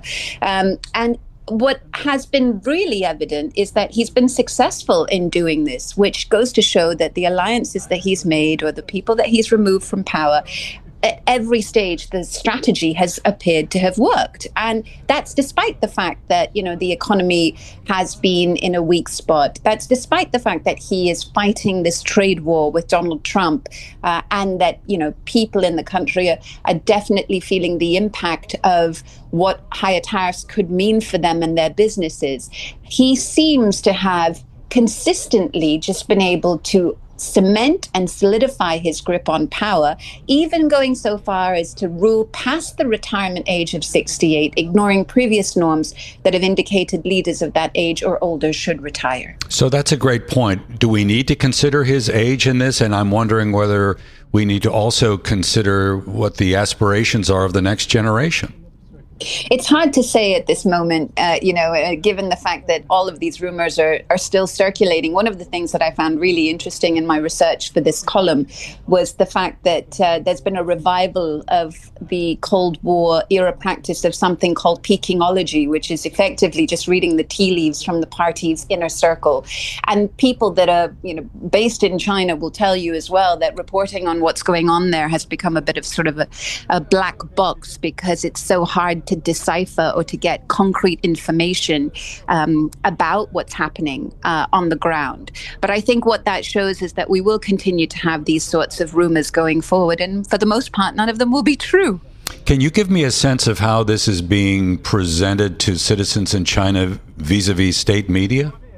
Yeah, sure. If you look at how Xi Jinping is presented in state media, there is a cult of personality that is obvious that they're trying to create around him, and it's been very, very effective. So much so that when he starts to disappear, or there's a perceived absence of his in state media, international media tends to draw conclusions about that. But there's been an interesting study by the China Media Project assessing whether or not he really had been downplayed in government publications recently. And the answer actually is that, according to their reporting, that not only does he remain dominant, but there are no signs of advancement by any member of the Politburo Standing Committee. And what I think this shows is just how much of a big figure he continues to remain in state media, and that cult of personality that I was talking about, which is then parlayed to citizens in China. So one of the things that you touched on a moment ago was the trade war that's going on right now with the United States. And I'm wondering how this has impacted the feeling of nationalism in China, and whether that is kind of intersecting a little bit with what we're talking about. Yeah, it is in the sense that it's been used highly effectively, both in some of the rhetoric that you hear from Xi Jinping, but also other officials and in state media when describing the trade war with the United States. I think, the language has been pretty firm, like we're not going to stand down. We're going to defend our rights against what the United States has often been called a bully in the state media and the official language there. And I think what that does is definitely create a sense of national pride on the part of Chinese citizens, because and it's a familiar narrative, right? The narrative that the United States is trying to keep China down, that it's trying to stop its rise. That feeds into what Xi Jinping has consistently said about how the East is rising and the West is in decline. And I think that's a very useful narrative at a time when the Chinese economy perhaps isn't in the strongest position or as strong as it has been in the past. Everybody always needs a bad guy, and in this situation, the U.S. is a very convenient bad guy. Karishma, we'll leave it there. Thank you so very much. Bloomberg opinion columnist Karishma Vaswani joining us here on the Daybreak Asia podcast. Thanks for listening to today's episode of the Bloomberg Daybreak Asia Edition podcast. Each weekday, we look at the stories shaping markets, finance, and geopolitics in the Asia Pacific. You can find us on Apple, Spotify, the Bloomberg Podcast YouTube channel, or anywhere else you listen. Join us again tomorrow for insight on the market moves from Hong Kong to Singapore and Australia. I'm Doug Krisner, and this is Bloomberg.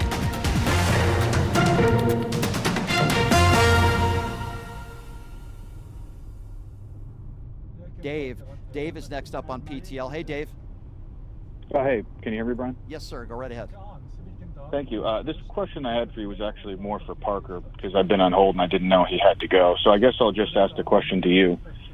With Parker being as popular as he is and being the age that he is, and him and Dean and Harry and everyone, being young and upcoming, I guess you'd call them Democrat superstars.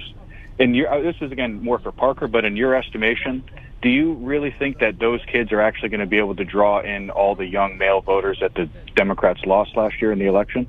So I'm not Parker, so I'm not going to answer that question. That would be we more to speak for him. That would be. I don't know. I don't speak for Parker, but you speak for yourself. So I think, and I can try to answer that. But I think a more pertinent question that I would like you to answer is: you're somebody that voted for Donald Trump. Do you regret your vote now? Assuming this reporting is factually accurate, which I have no doubt that it is, that Donald Trump is in the Epstein files. Will you admit that maybe you shouldn't have voted for him? Or does that not bother you? Well, if he's in the report, then yeah, I would regret voting for him. But can you respectfully answer the question that I asked you? I will, but I think this is kind of more important than your Parker question. Why can't you just answer the question based on just asked? You can just answer very simply. Ask the question again. I will answer it if you're willing to. If you're willing to answer some questions of mine as well. Fair enough. Sure. Okay, go ahead. Ask it again. Go ahead. Absolutely.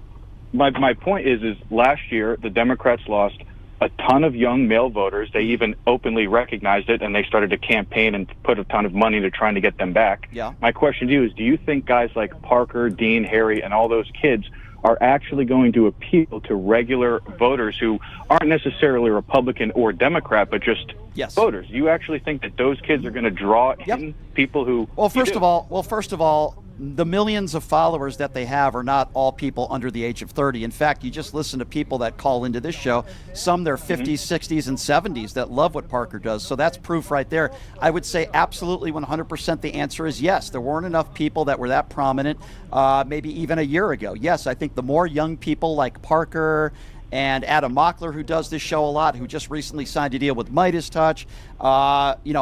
Beasley is another one that I think is doing a really good job. The more younger people like the Parkers of the world that are getting more involved with the huge platform that they have, yes, I do think they will appeal to people, not just younger people, but older people as well. There's a lot of my listeners. I have a pretty good audience. I don't have Parker's audience, but I have a pretty good audience, as you know, Dave. And a lot of the people mostly liberals. I wouldn't say mostly liberals. I would say mostly people who are anti-Trump, like me.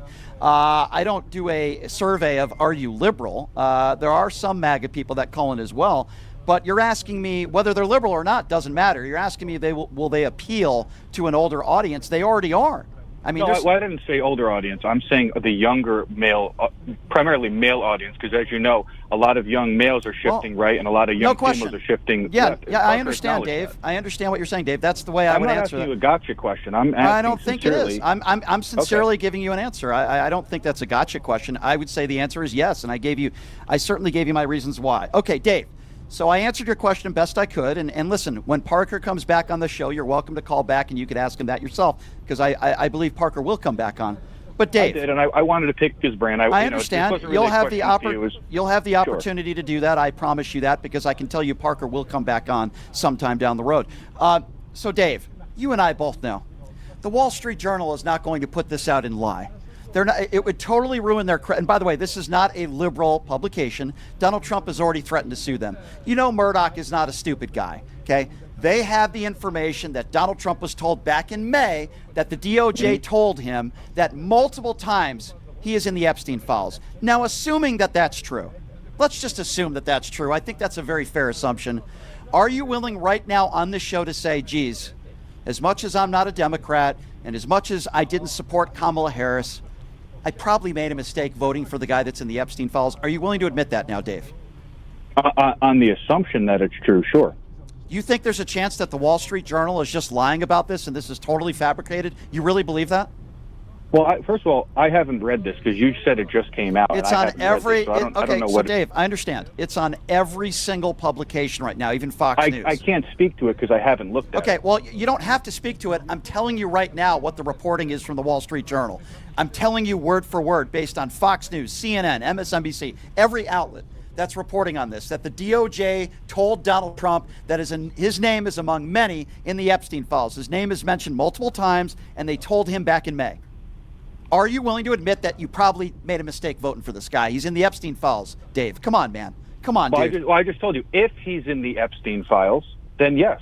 What do you think of the chances that this story is fake? That the Wall Street Journal just made up a story? I'm not saying the story is fake. What I'm saying is I haven't read it, and I'm not just going to take your word that it says exactly what it says. All right. Okay. Well, it's not my word. I'm literally reading verbatim from every news publication, including Fox News. So if that is true, Dave, are you going to admit that you shouldn't have voted for this guy? Well, yes, I just said yes, good. If it's true. Okay. Now, show me the evidence. And again, I don't mean to keep saying the same thing, but respectfully, I haven't read it yet, so I really can't speak to it. Okay. Well, to the Wall Street Journal article. Go ahead and turn on the TV.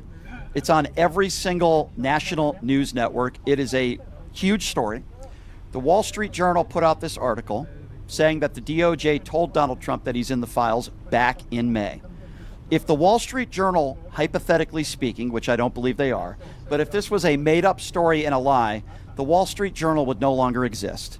There is a reason why when Elon Musk went on Twitter that Donald Trump was all over the Epstein files, Donald Trump didn't threaten to sue Elon Musk. In fact, he didn't even respond to it. You know why, Dave? Because it's true. Also, the reason why Donald Trump has been trying to deflect, and for the last couple of weeks he said he doesn't want to talk about the Epstein stuff. He talked about sugarcane and Coca-Cola. He talked about Obamagate, which is a farce. He's talked about everything and anything, including releasing the Martin Luther King Jr. Files this week. There's a reason for that, Dave, and I think you know the reason. He has been deflecting. He doesn't want anybody talking about the Epstein files because he had something to hide. And what he had to hide was he's all over the Epstein files. This was his former best friend. He's been on the flight log 6 times. And I'm sorry to say this, Dave, but I'm just going to say it. You voted for a pedophile. You voted for a guy who probably had sex with underage girls. You voted for a guy who's in the Epstein files, Dave. You can't prove he's a pedophile. You don't have any actual evidence of him performing a sex act with a minor. Actually, you don't have to be labeled. Hold on. You don't have to be labeled a pedophile to have physical sex with a minor. You know what my definition of a pedophile is? Someone who brags about going into teenage locker rooms looking at young teenage girls naked.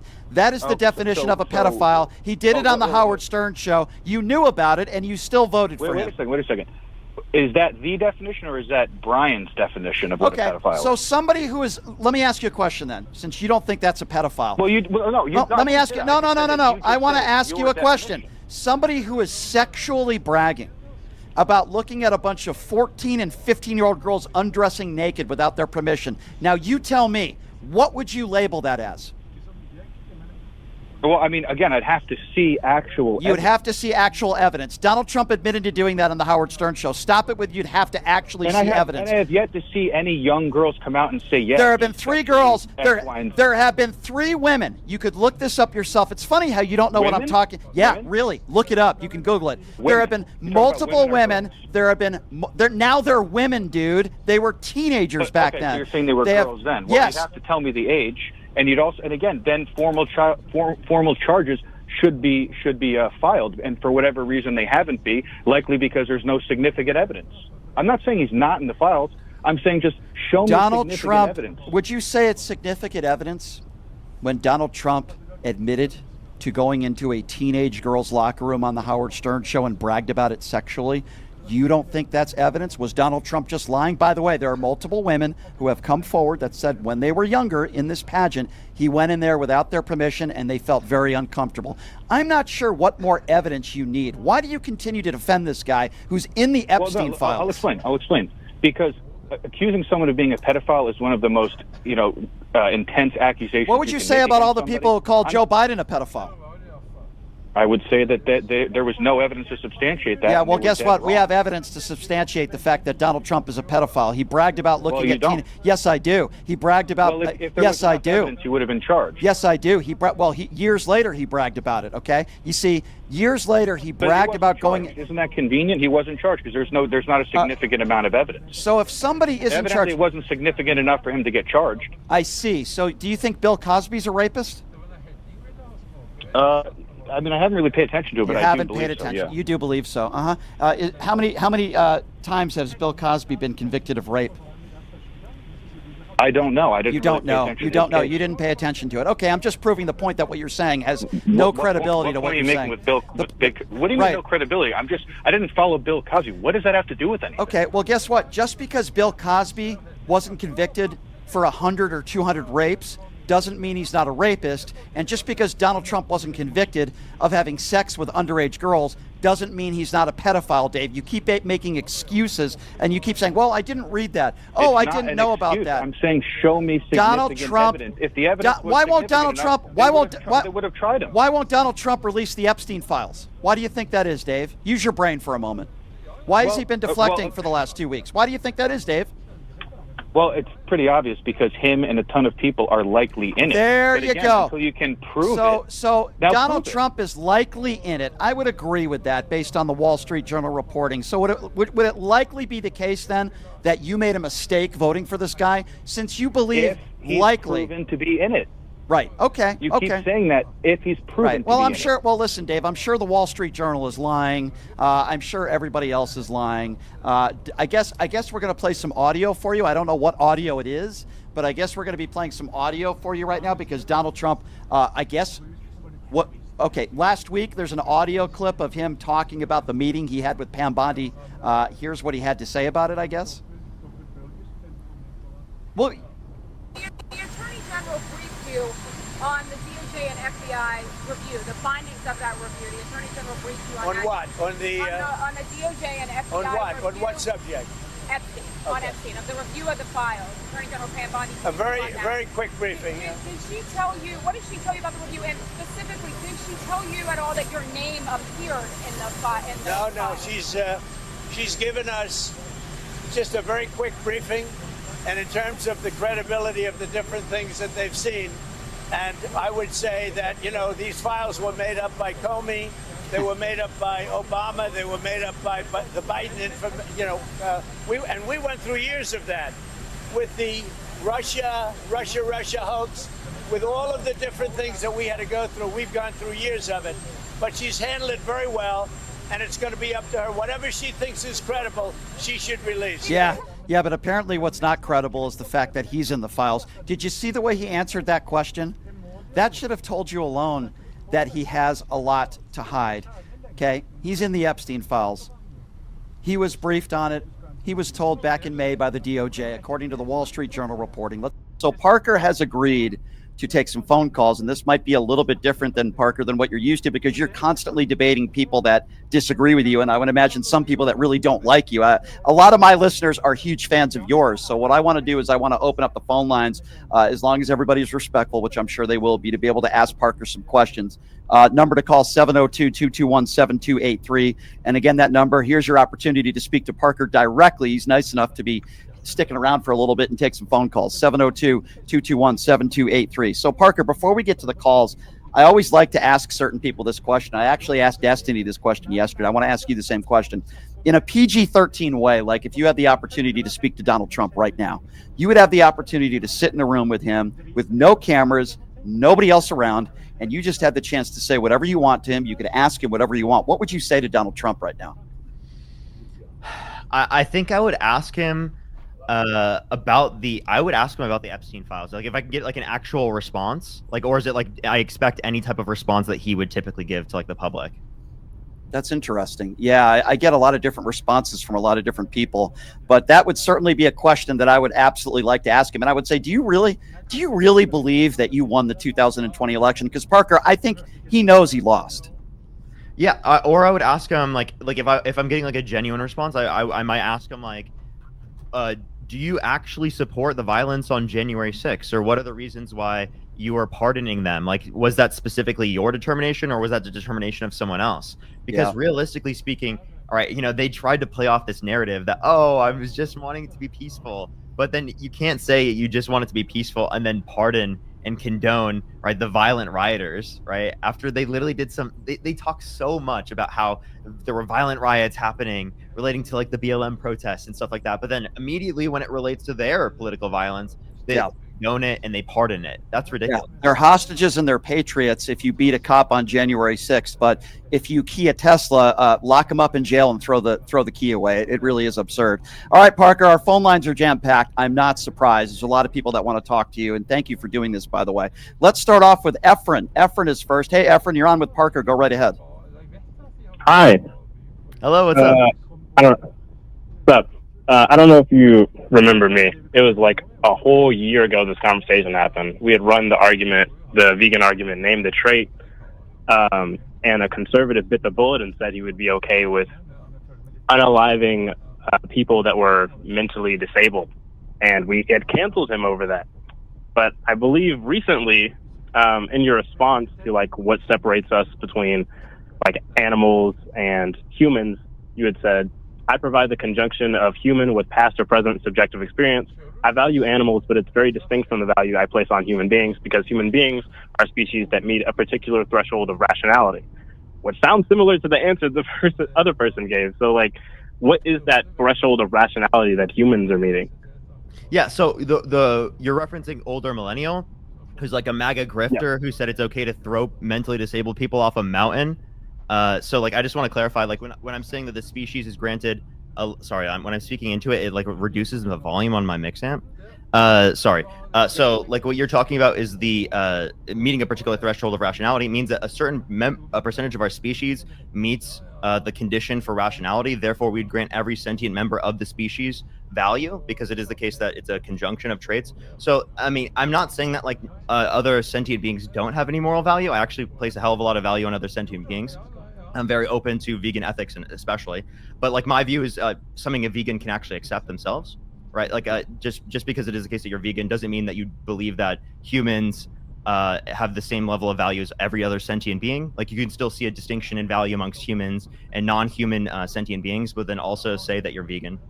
See, this is why Parker's IQ is probably 4 times higher than mine. But as long as I'm smarter than Marjorie Taylor Greene, that's really all that matters.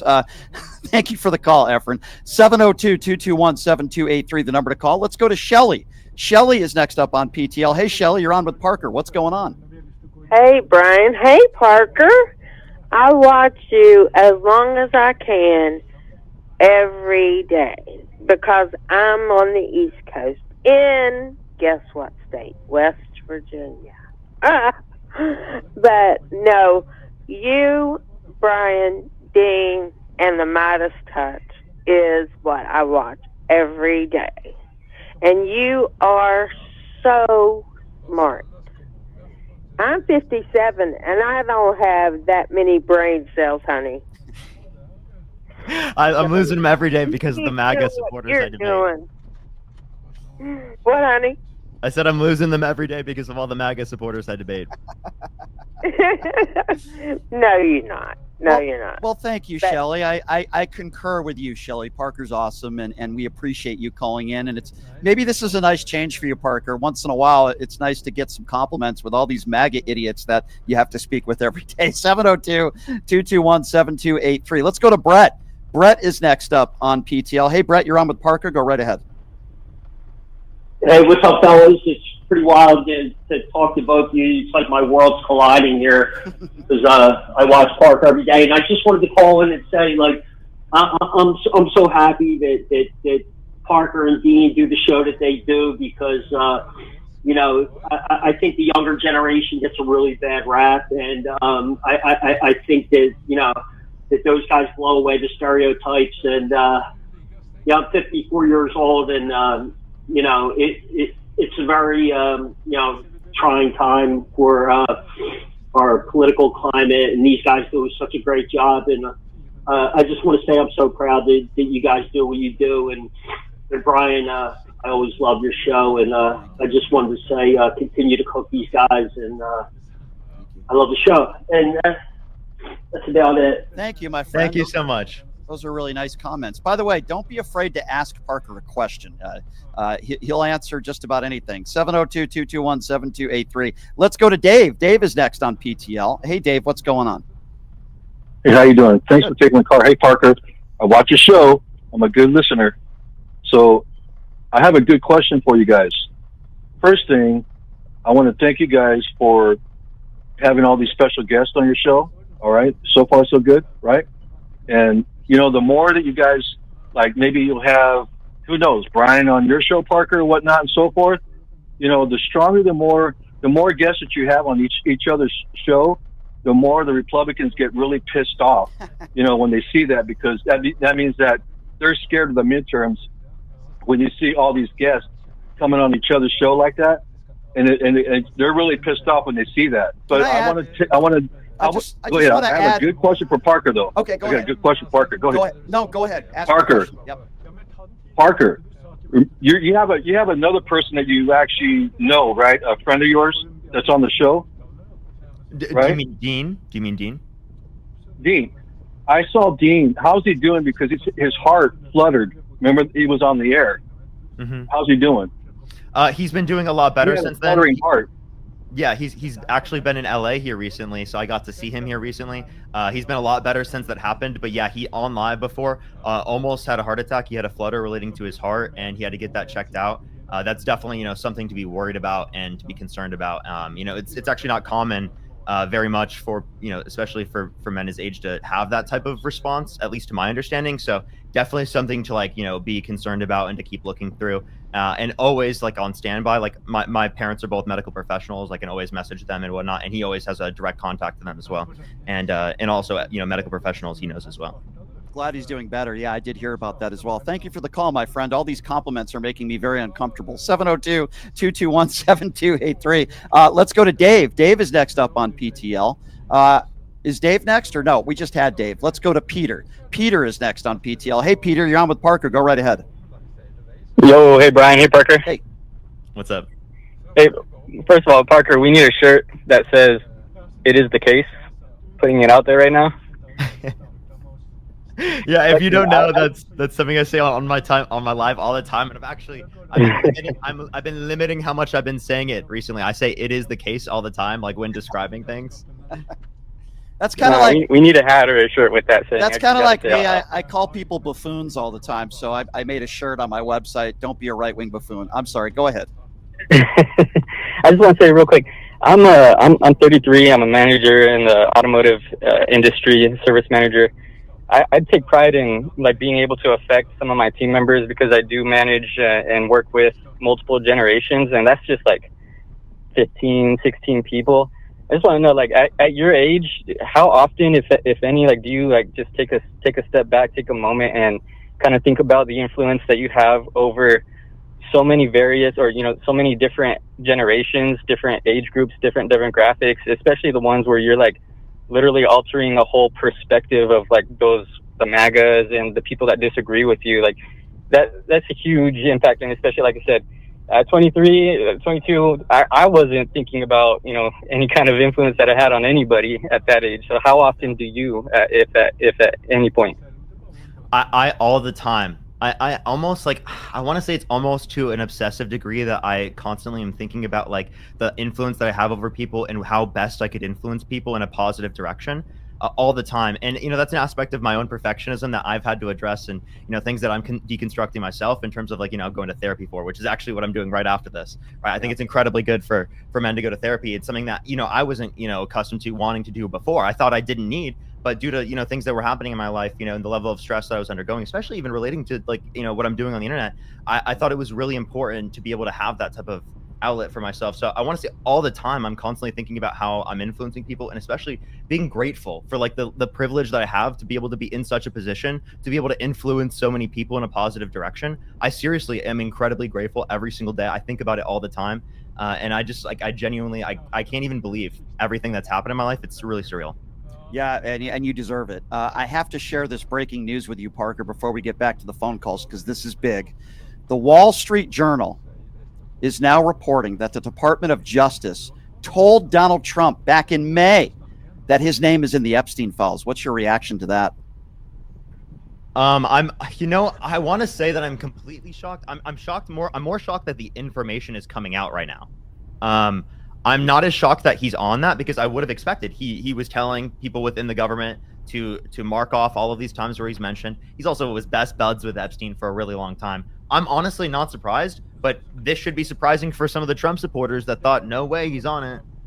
And according to senior administration officials, his name appeared multiple times, and Pam Bondi was aware. I'm sure everybody in the administration is aware of it. So I wanted to share that with everybody. That's breaking news. The Wall Street Journal reporting that Donald Trump was told back in May that he's in the Epstein files at least multiple times, according to the Wall Street Journal. And apparently whoever, Murdoch, who is running the Wall Street Journal, I mean, Parker, I would say that's probably pretty credible information, considering the fact that Donald Trump is already threatening all these lawsuits. All right, 702-221-7283. Hey, we got a call from the UK. Paul is calling from the UK and wants to speak with Parker. Hey, Paul, go right ahead. Hi there, Parker. I listen to you and Dean a lot. Very interesting. I'm a mathematician, so I appreciate the way you approach these MAGA callers. I've got a point to make, and I've got a question, because I'm an older guy. The point to make is I've never heard you or Dean, or Brian for that matter, lose a debate with a MAGA. Which proves to me that when 10 years ago I realized that Donald Trump was a threat to the whole planet, that I was right, because sometimes I doubt myself when I hear somebody. I wonder what the hell's going on in this planet. And I've never heard you lose a debate with one of these MAGAs. You always beat. If you don't have any art, you're pretty much lost.